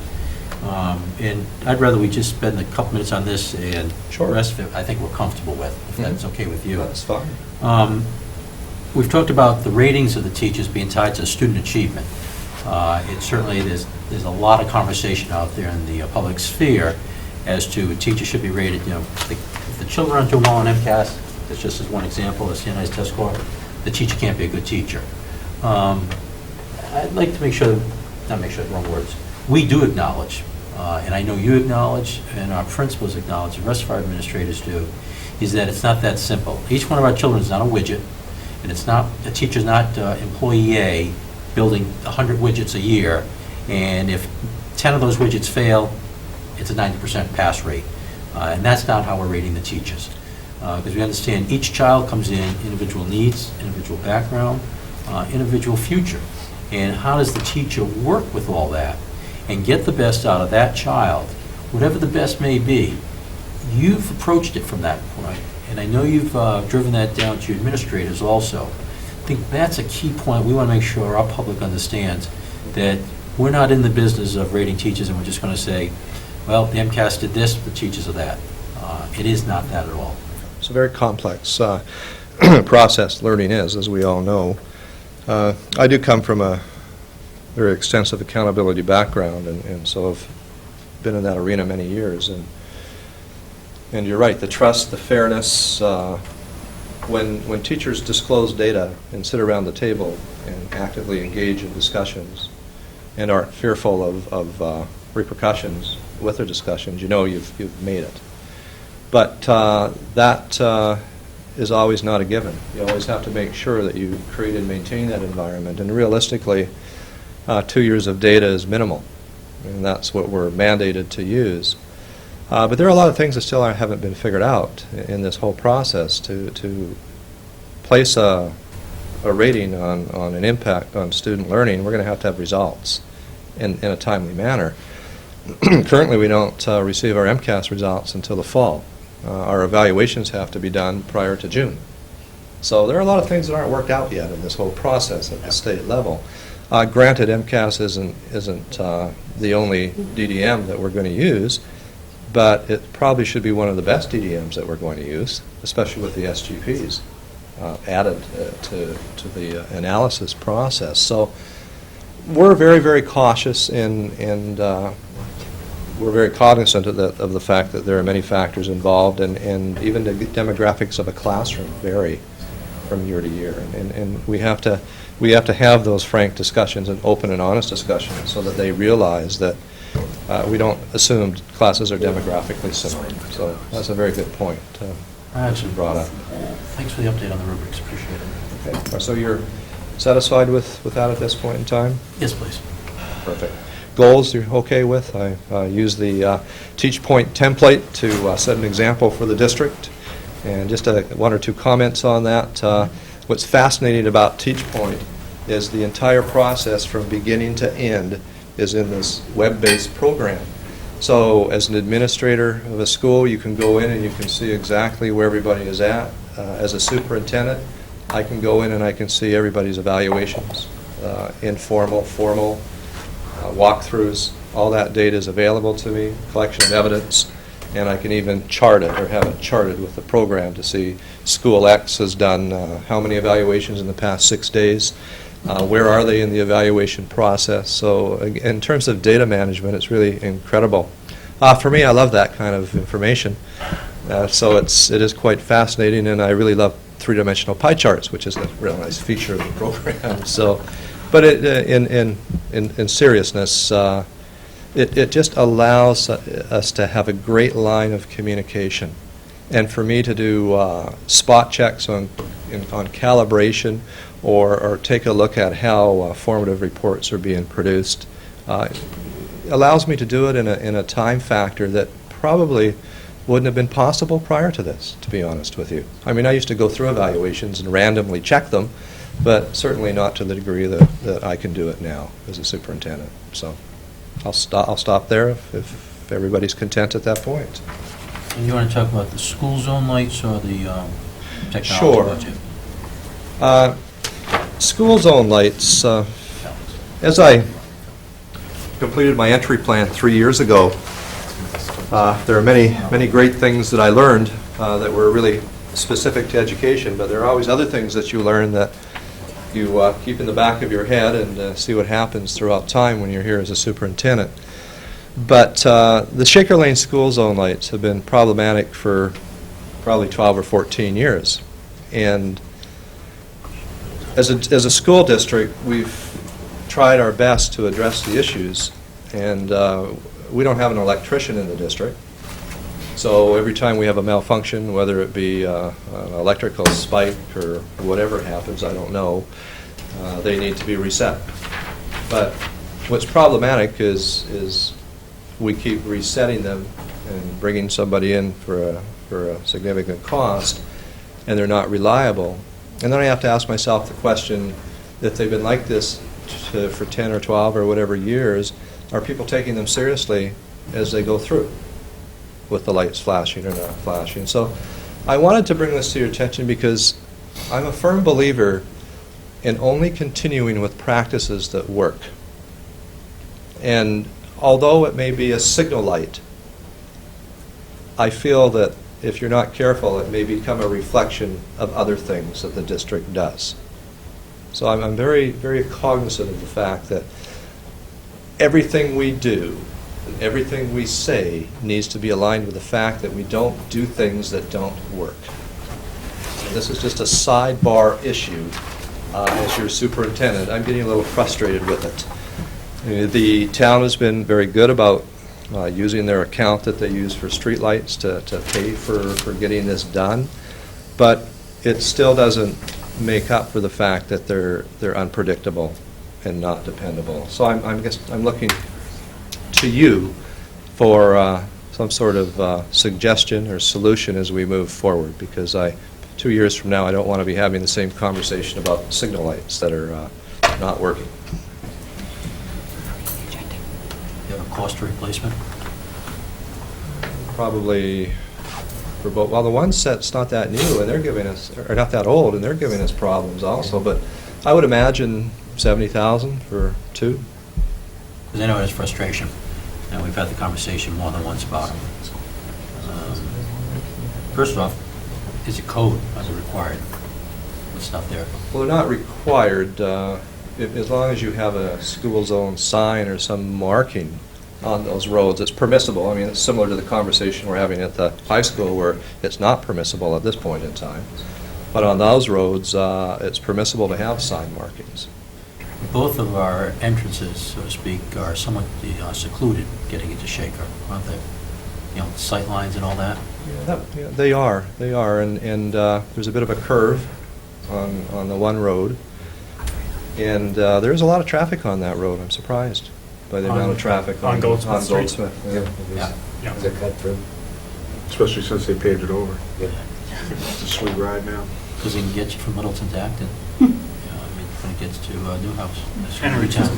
I was just on it. I guess the perplexing thing to me is, and I don't want to pass the buck on anybody else, but in my travels as an educational leader, I don't think I've ever been involved in signal lights before, to be honest with you. It's usually been an operation of, I've been the regional superintendent, as you know, so I've had a number of towns. And it's been up to some department that is not even attached to the school district in terms of a responsibility. Mhm. Because it's traffic flow, Right, speed limits. Yeah. So, and maybe that's not a solution, just a comment. Just a couple of questions. How many walkers do we typically have at Shaker Lane? Rich? We don't have very many students who actually, walk to school. I'd say a handful. But we have about 60 students that get, 60 to 70 students that get driven to school every day, and about 80 to 90 that get picked up by their parents every day. And then have we asked the police to do a spot check of what the typical speed is during that time? In terms of like, are they paying any attention to it, or is the normal speed 35, 40 miles an hour even with the sign flashing? Do we have any baseline from the police? Could we actually even ask them if they could put their sign up or something that we could get some typical speed data? Some data? That would go back to the effectiveness of the sign pieces of it, Just to clarify, you want to know if people are going, when these lights should be flashing, are they going to 20 miles an hour or are they going to 35? If they're flashing 25 and people are still going 40 miles an hour, us fixing the sign isn't going to do anything. We have a bigger problem at that point. Well, no, I don't, if they're going 25 and the sign's not flashing, I just don't know what we're dealing with for a baseline there, in terms of if they're already going 25 because that's all the traffic will support in that time of day, and if they're not flashing, no skin off our nose not to fix the sign. But if they're going 40, even when it is flashing, I think we need to get the police in there a little bit more for enforcement. But if it's 25 and it's flashing and they're doing the 25, it sort of says maybe it is doing its job.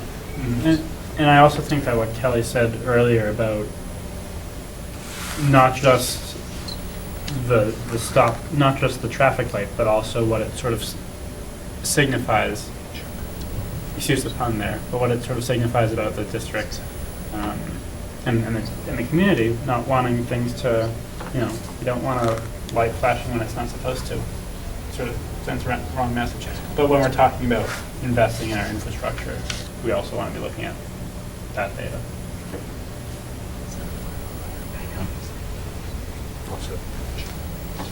You're looking for some guidance, Kelly. How's this, guys? Can we get some data in addition to what Darrell has recommended? And I do recall that we checked with John Kelly, And last school year, the police did indeed go out there. Okay, I just don't have the, you know. And it was anecdotal, certainly, because it wasn't a structured study, of 8 hours a day, every day of the week, over a period of time. It was within their ability to patrol also, that they were doing this, realizing that at least at this point, we weren't going to put a policeman out there full-time, for cost issues just like we face. So here's my thought on it, is, first off, do the flashing 20-mile-an-hour signs work anyplace? That's one of those broad things. Is there good data behind it that indeed they do slow down traffic? Do they slow down traffic as much as just a street sign that would say, Monday through Friday, 7 a.m. to 3 p.m., whatever, 20 miles an hour? Are those as effective as the flashing lights? If we could find data on that, it would be useful. Because your ROM of $70,000, the accuracy notwithstanding at the moment, it's $70,000. Whether it's 50 or 90, it's a chunk of change. You're talking a teacher's salary when we look at that. So if we could get some backup data on that, and Jimmy Clyde, I'm sure, could probably help with some people outside the district and in the Mass DOT. I'll actually talk to Pablo and have him take the lead on this. And that's fair enough. And I think Kelly raised a good point.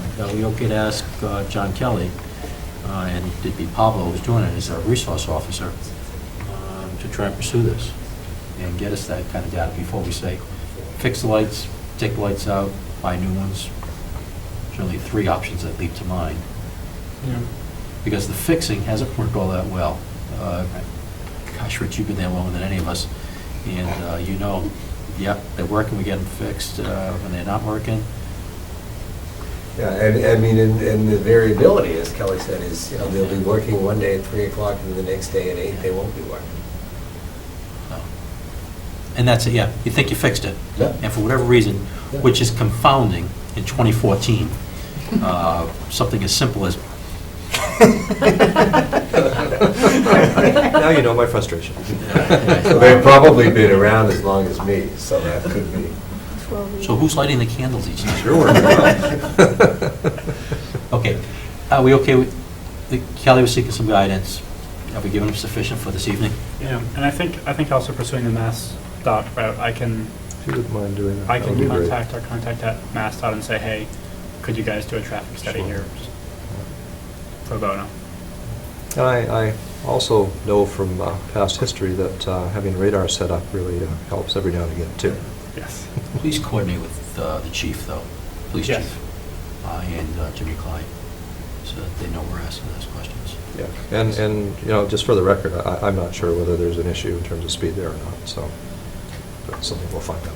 And it's- Just to be clear, when I talked about the number of students who are picked up and dropped off every day, I wasn't including preschool students. We also have an additional 50 to 65 preschool students that are picked up and dropped off every day as well. But the number of actual walkers is actually fairly. Walkers. Very low. Handful. Okay. And they were accompanied by parents. Yeah. Yeah, so I want to get beyond the anecdotal on this one, Right. because we all have stories. Yeah. And True. I'm not proposing we study it forever, we just need Roger. just a little, few facts to make sure that we make an informed decision. Okay. Sounds good to me. Right. Computer technology? Computer technology proposal. In your package, I have a proposal that run by Mike and PJ in terms of the finance component of the subcommittee, or of the school committee more correctly. And I'd like to start by saying our last injection of technology in the district through lease purchase really gave us a foothold in technology utilization by our teachers within classrooms. It really transformed practice. It didn't replace anything, it enhanced. And our students, as a result of this, I think are more engaged than they were before. And we could do this as a unified objective or goal throughout the district. Prior to that, the district was hitting and missing as best they could, but unfortunately, when you use that approach, it's not contagious, and as a result, you don't get the capacity that you need to move a system forward with technology. So when we put this proposal together, we were really looking at using that premise again. So we were able to get an incredible, I think, an incredible lease purchase on MacBook Airs for 70 of them for a 3-year purchase lease, and at the end you purchase them for $1. Well, 3-year-old MacBook Airs are probably still worth $500 or even more on the market. So I'm not looking at this as an investment, so I just wanted to throw that as a sidebar.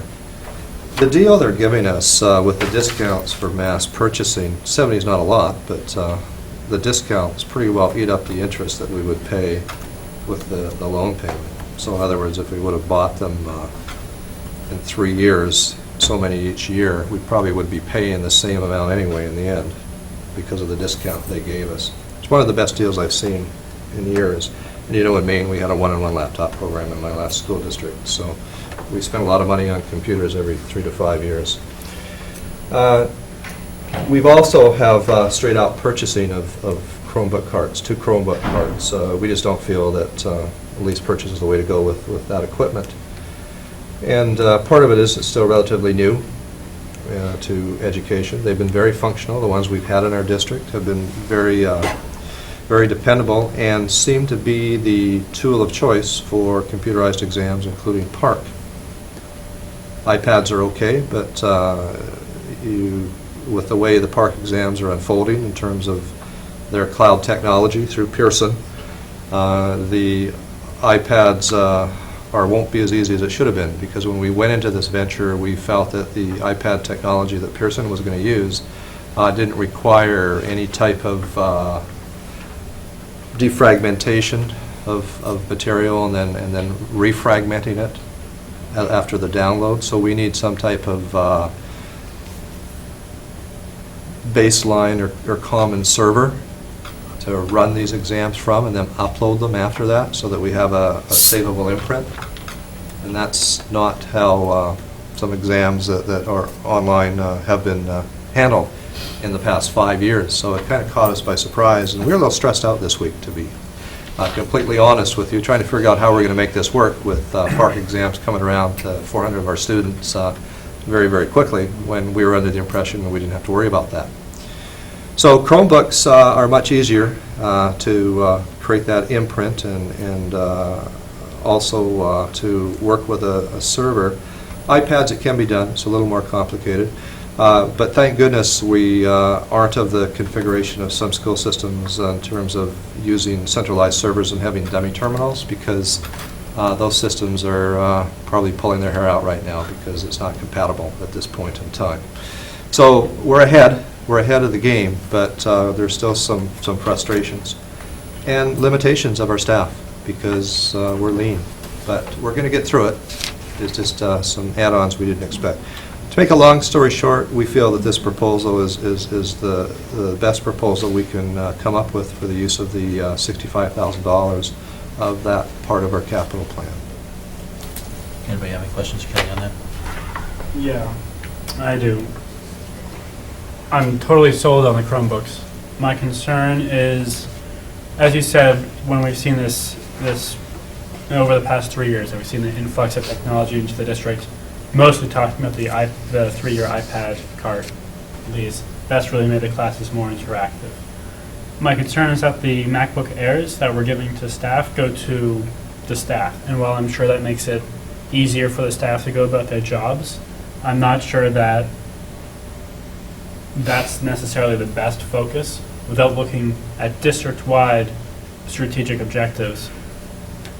Focusing on how we can make the students' time more interactive rather than the staff. So that's sort of my concern, and I had hoped to address this with the technology subcommittee, which, as you know, we had met in December to try to get that up and going, and for some reason it hasn't started yet. But I think it's a little, with the Apple lease, with the 78 MacBook Airs, I'm a little concerned about going on too fast without having Mike here to talk about that, without hearing from staff about how the existing MacBook Airs have helped or not helped their teaching experience right now. I know we have Let me just pull it up right here. So we- Talk about the- so we've got 40 of them at the middle school. I mean, I could talk freely about how We it's have a lot of impacting expertise now here. if you want. Sure. Sure. Do you guys all right? One sec, because I want to make sure we scope this. Is it a debate whether or not we should have teachers possessing interactive tools, or is it a debate as to one product over another product? Neither. It's a debate about whether the best technology investment right now is laptops for staff versus some other technology for students. Okay. But, Can I- but, before we dive into that, I'd like to get a clear, is it an either or?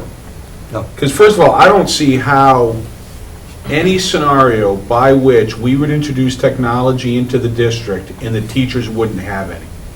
That doesn't seem feasible to me right off the recipe for jump, failure. right from the jump, that doesn't seem feasible to me. We got an If you're talking about whether or not the teachers have too much technology relative to the students, that's a little more nuanced, and I think we could talk about that.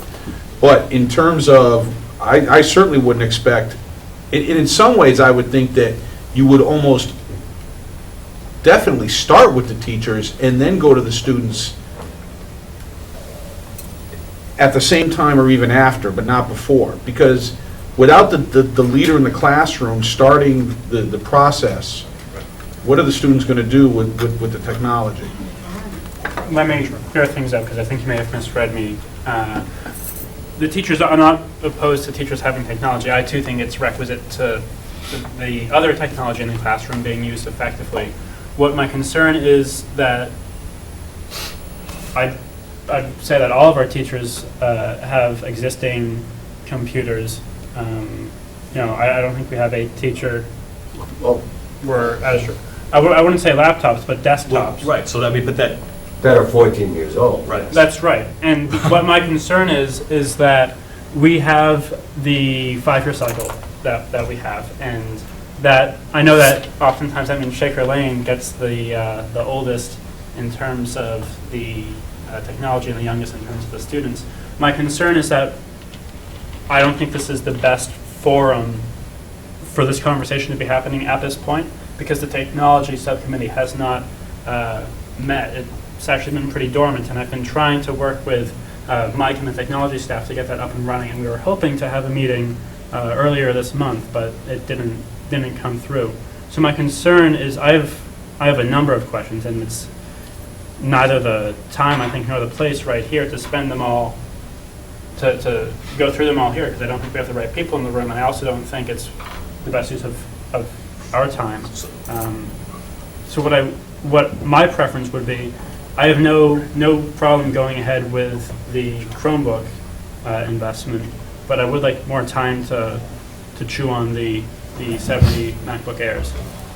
As Mike's been part of this process, correct? Well, let me explain the process, because part of what you're asking for, Alex, is something that 5 years ago made a heck of a lot of sense. But we found it was inefficient, because people were making decisions that were too far removed from the classroom.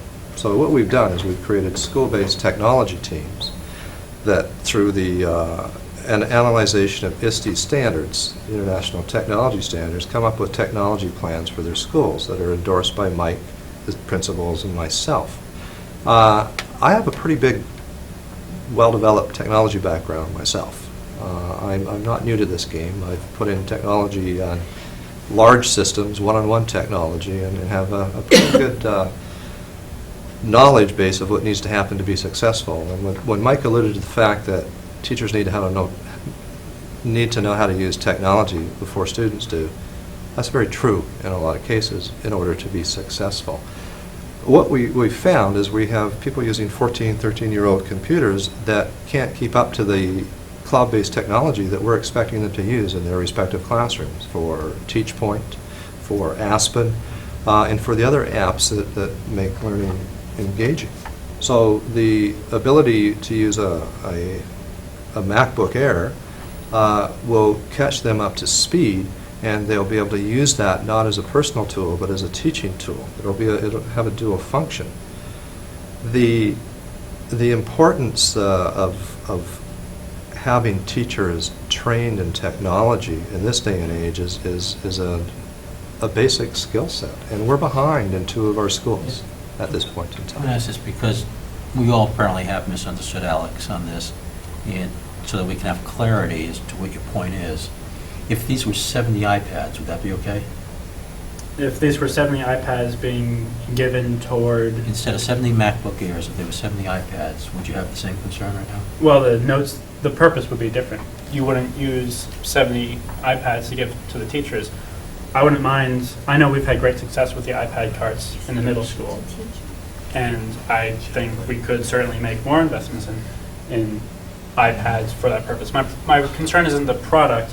My concern is we do only have a limited number of dollars, and every dollar we spend on one product or one purpose is a dollar we can't spend on another. So my concern is that the technology subcommittee has not at all considered a district-wide approach or a long-term approach to this, and this is a 3-year lease. Now, the Chromebooks, looking at the purposes for them, I'm totally on board. We do need Chromebooks for Park. I'm Okay, not sold. I understand what you're saying. Yes. You're using the word need, and you concur with the need. So the 70 MacBooks are not needed, in your thoughts? I don't believe I've been given the opportunity to delve into that to understand whether they're needed or Who's not. denied you the opportunity? The- Because now that bothersome to me, that you've been denied an opportunity. I'm not Like saying you I've know been who denied has. an opportunity by any one person. What I would say is that the technology subcommittee, which in its current iteration is trying to be a district-wide I coordinating understand that. Had technology. you asked any questions before this evening on this? Yes, in December. So then who has not given you answers? The problem is not an answer, the problem is a follow-through. Who's not followed through? I'm not going to name names, but we do need to have a technology Have you subcommittee gone to the meeting. superintendent? Yes, Said we- you haven't had the follow-up? Yes, from if the you'll meeting? let me speak, please. We did have a meeting in December with the superintendent and with the technology director about having a district-wide approach to technology, not to supersede the school-based approach that we've been using over the past couple of years, because I do think that's important, but we don't want to lose focus on the district-wide goals. So we agreed to start up the technology subcommittee. I know that Mike McEachern has been working a lot on keeping an inventory of the technology that we have already in the district, which he has sent to me, but we are behind on when we want to be able to meet with district staff and those school-based technology teams so that we're all on the same page. You may recall roughly 7 years ago, where I really drove this home, nailed it home with the then superintendent and the technology team. And that was to ensure we're doing this requirements-based. And as we evolved, I really believe we have come to a requirements-based approach to this. And that we have had folks who are out there in the field who have defined this as a requirement and think it's a good requirement.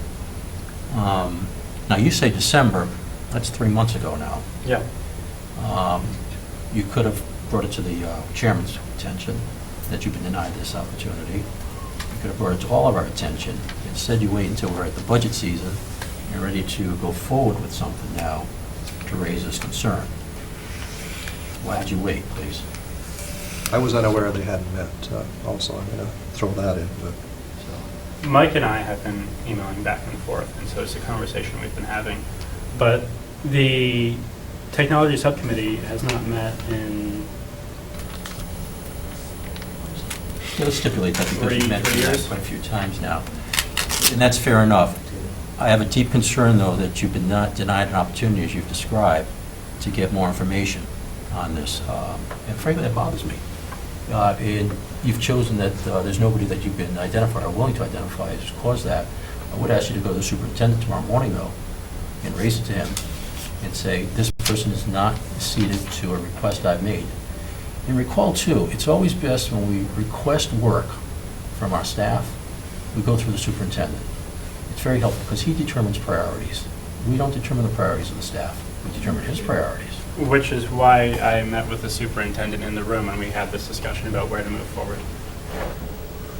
I think one of the things that's happening, and again, I'm going to go to capacity of a district, and we are at the point where we are pushing everybody to the upper, outer limit of what they're capable of doing.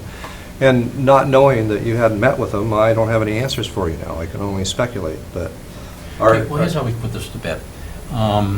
When do we need an answer? Well, most likely when we go to the town, because the town should know our intentions on how we then expend If this that is money. tied in with our budget, Tied with our capital. so 2 weeks from now, we're going to meet and have our budget hearing.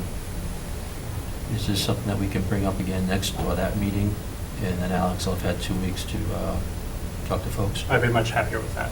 Now, we can certainly bring it back, but just a clarification, I'm a little sensitive to one of the comments you made. The technology plan in this district is universal and solid. There isn't a piece of equipment that is bought in this district without thinking pre-K through 12. I'll give you that assurance as a superintendent, because they come across my desk before I sign the POs. So there is no fragmentation. There is total alignment with what we're doing. And I appreciate the fact that perhaps you haven't had that opportunity. I feel bad that you haven't had an opportunity to meet. We could have created a presentation at the school committee level if that would have been helpful. So it's not as if I'm disappointed in your comments. I'm disappointed in the fact that by now you don't have the information that you need to support a direction that we've been working on for years. So we need to rectify that somehow. But please be rest assured that we do nothing in this district without long-term planning. It doesn't happen. I know you. Not under do my a watch. Long-term plan, yes. But nobody else. Every single thing that has a monetary value comes across my desk before it moves forward. That's just who I am as a superintendent. I don't delegate those responsibilities, because in the end, I'm the one that has to answer to the school committee if there's a budget issue. Thank you. So, and you probably didn't know that, Alex, so that might be helpful. Thank you. So respectfully, Chairman Avella? Yep. So, I mean, exactly what you just said was a point I wanted to make, is that we put our trust and our faith in the administration and ultimately the superintendent. And subcommittees are advisory in capacity. So we can't have a subcommittee creating a speed bump for progress. We need to move forward, and this stuff moves fast. And if the superintendent has to make a decision, we empower him to do that. And he's earned our trust, and we've given him our trust to make decisions. And we're fortunate that he presents everything to us before he makes decisions. I mean, I think that we need to make sure that we're understanding our capacity. And our capacity on subcommittees, regardless of what the subcommittee is advisory. Mike. We all vote as a board, as one. You got. I hear you. Hold on, let me finish. As you told us, the chairman, that you wanted to finish. We need to focus on progress. We need to focus on moving forward. We need to make sure that the administration knows that they have our trust. And by lobbing grenades this late in the game, I worry about the message that we're sending to our team, because we want to make sure that we're working synergistically and together as one unit. I agree with you, and I do hear you. And I certainly wouldn't describe my intention as lobbing any grenades. My concern is that we were moving too quickly on this without going through the due procedure, just as you wouldn't come forward with a budget presentation without having gone through the budget subcommittee. So that's sort of my concern. But it sounds like I can certainly meet with the appropriate staff, certainly, and do some digging on this, certainly well before our next meeting. And if that sounds, if that works well with you and with you all, that would be And what I would like to do. Yeah, what might have happened here, Alex, is because our technology team is part of the admin team, and they never used to be, what inadvertently might have happened is that larger congregation of technology discussion has occurred with everybody in the room, and before it only occurred with some people. But by doing that, we obviously perhaps had an oversight in not giving other people an opportunity to be part of those discussions. So I'm just trying to figure out what happened here. Because I know that's a change I made 3 years ago, is all of a sudden the technology team was part of the leadership team, and they never were before. So that could be some of the reason why there hasn't been a need to meet like they were before. But that still, there should be opportunities for people that aren't part of the leadership team to have those discussions with us. I would agree with your assessment. Thank you for that. Mark? I don't want to prolong it too much. It's very difficult to sit here and hear comments like you don't have systemic consistency or it hasn't been thought through, or because some subcommittee that we all had agreed on multiple occasions wasn't going to function earlier on for lots of reasons and it was going to come down to the building. It's tough to hear that suddenly people don't understand why things happen and they think it's not done well. If you read, and I'll only speak at the middle school because I don't want to speak in other areas, if you look at the middle school improvement plan, there's actually a goal that clearly says the leadership team at the middle school will take charge of the direction of technology at the middle school and will create a site-based plan. And I think every principal did that work, and the way we have functioned now is we have site-based tech teams. We get to the AC table twice a month, and we have a conversation. That the superintendent said it a minute ago, that's how we've done this. So we have done this extremely systemically, and we rolled out laptops for all teachers at the middle school in a monstrously successful fashion. We're in a place today, and to think about your spouses and your friends and where they work. My wife works for a tech company in town. They give her a laptop because the way you work in 9 out of 10 professions today is mobile. And so our teachers have to be competitive with every other industry on the planet in order to do their job well. And we're expecting them to do everything virtually, everything online, and everything technology, and to be models for our kids. It is absolutely crucial that these get put in teachers' hands in a timely manner at the same speed. And we are not in a deficient area with our kids. We've got 2 Chromebook carts at the middle school, 2 iPad carts at the middle school. We have done yeoman's work with the help of the school committee in the town to infuse the kids with technology. And then we've taken slower steps with the faculty. And this will help us catch up. It is absolutely thoughtfully done, and it's tough to sit here as someone at the leadership table and hear somebody say it's not. Thank you. All right, here's how we'll go forward if everybody's content. I would ask Alex, anytime ever again you've asked for something and you don't feel you've received what you should have gotten, speak to the chair. We have an opportunity to speak with the superintendent at that point. That'd be most helpful. So if we could go forward with that, please, in the future. Specific to this, it is certainly important to me that we all are comfortable with whatever we do.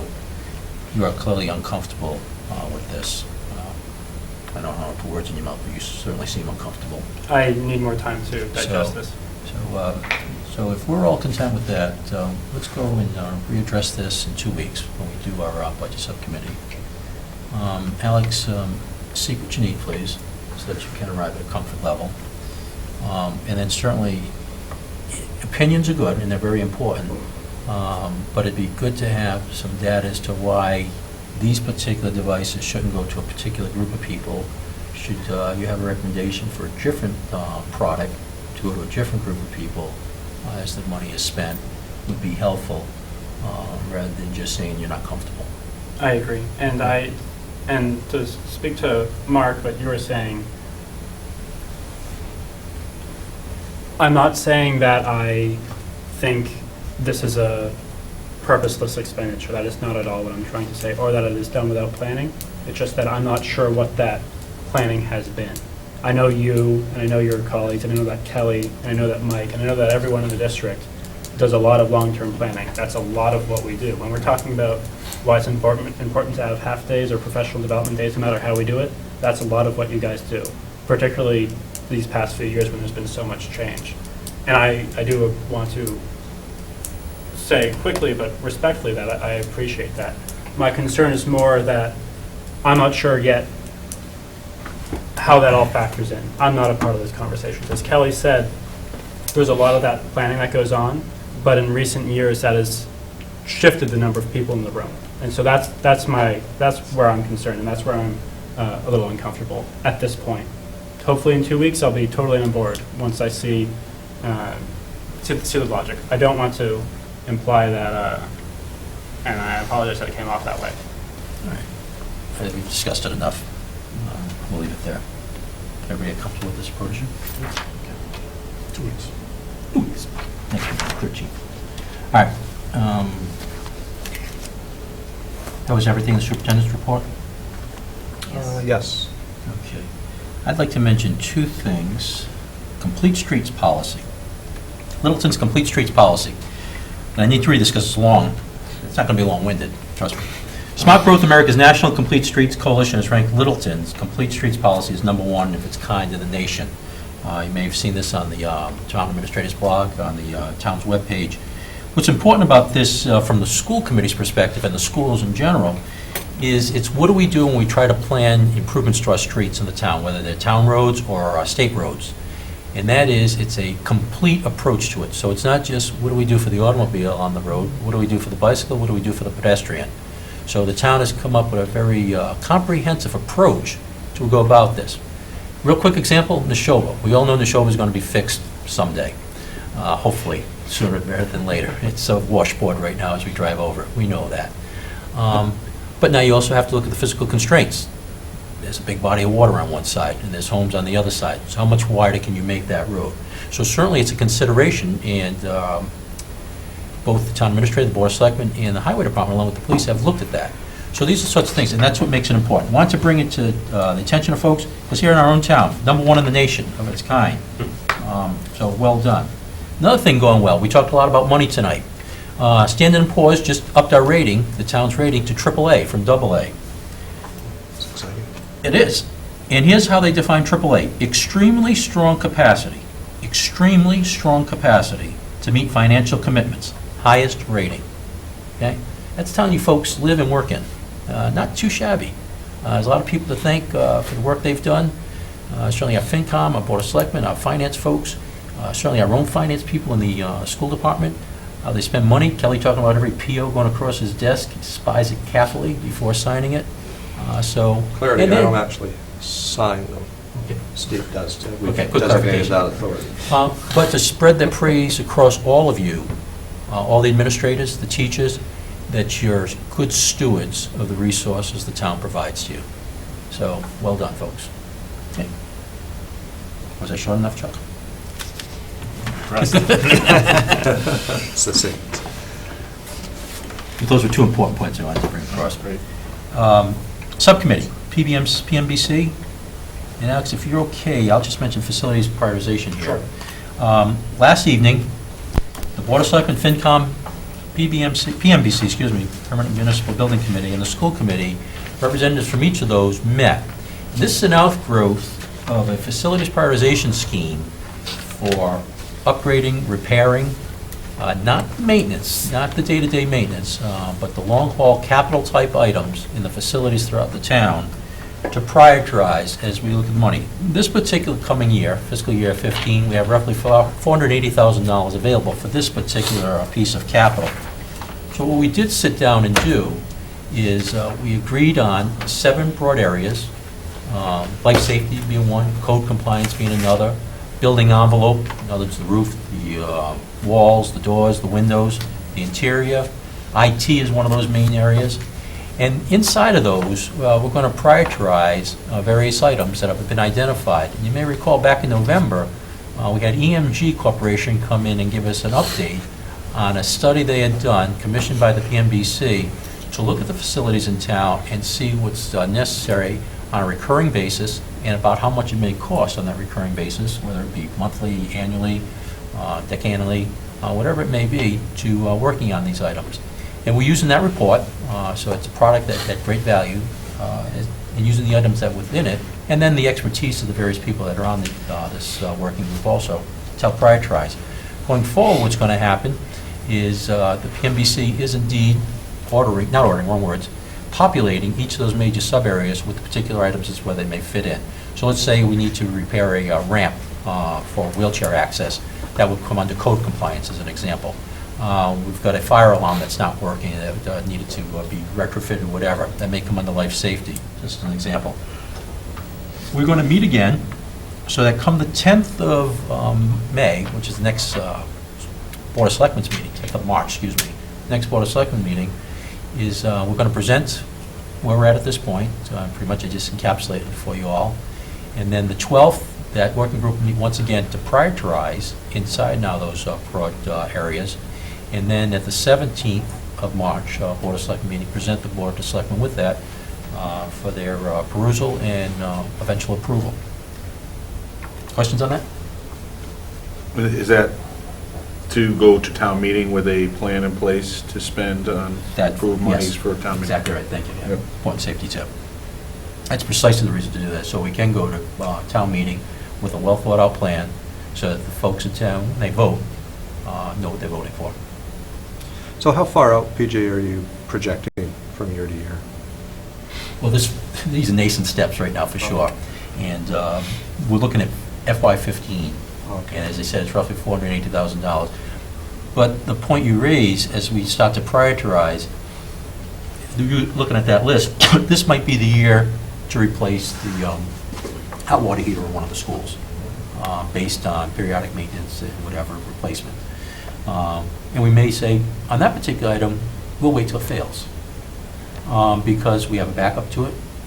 We have enough time to repair it if it were to fail, and we have backup systems that may cover it. So those are some nuances that'll come into this, so it's not going to be hard and fast that EMG said something should be replaced this year, and I'm going to replace it this year regardless. We are going to pay attention to those sorts of things. And then, as we're working this, and you know that took us out 20 years, the EMG study. Right. So certainly that's on the scope to this working group as they're looking at it. How far out do you go? Certainly because we budget year by year. But then we look at, do we come to an agreement that an item that in 3 years should be funded, and we take all deliberate measures so that come that third year, it indeed is being taken care of.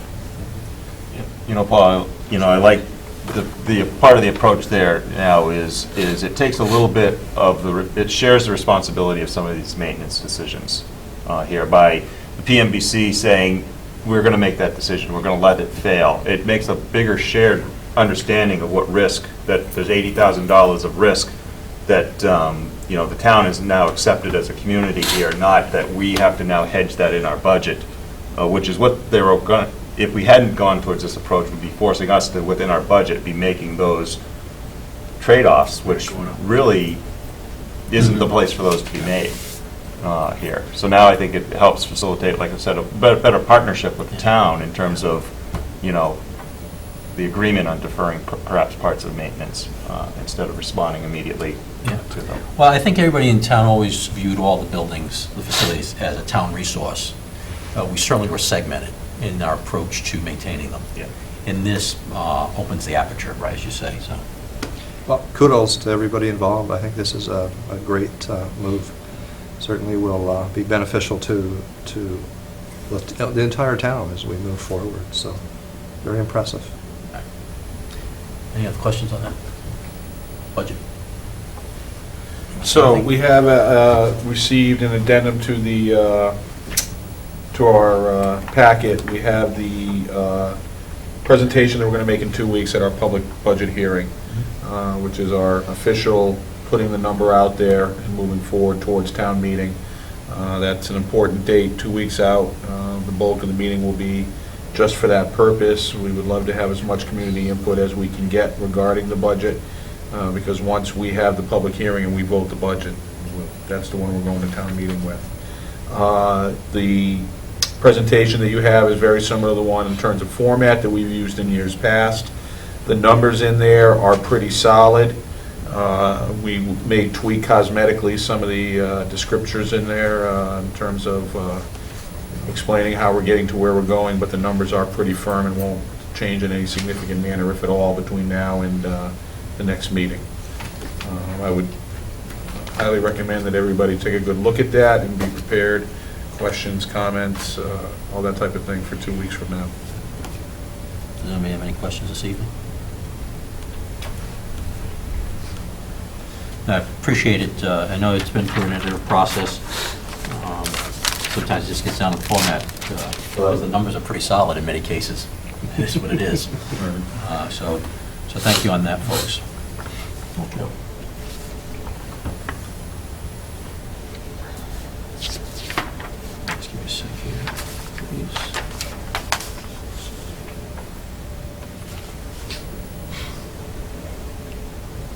Okay. Policy.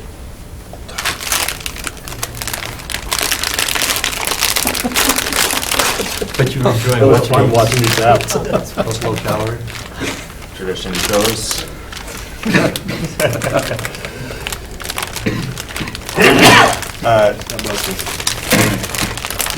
they stick together. I ripped it back. Took two this morning. Yeah. So tonight is I have scheduled for the second readings for basically all of the rest of the B policies there. And based on last meeting, there was no questions, and I still have not received any particular comments or concerns about any of the policy changes there. So just in terms of continued, not to shortchange any of these, but none of them were flagged by any of the members for further discussion. So I'd like to entertain somebody to provide a motion.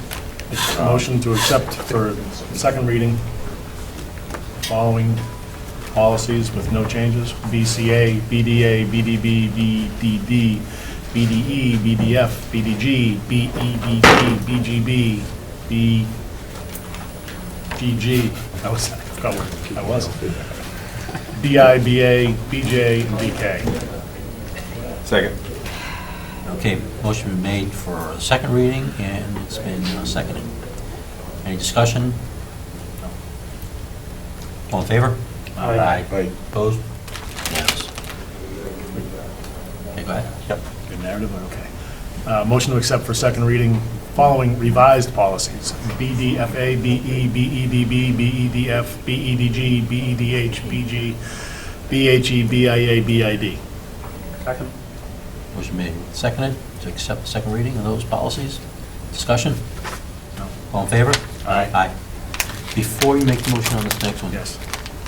Darrell, because we're going to rescind some of these, do we need any comments? So let me see. Let me go find my summary notes here for you. So about many of these are just simplifying and collapsing some of the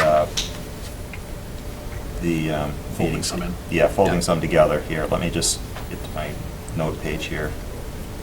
I'm sorry. There's so many of them.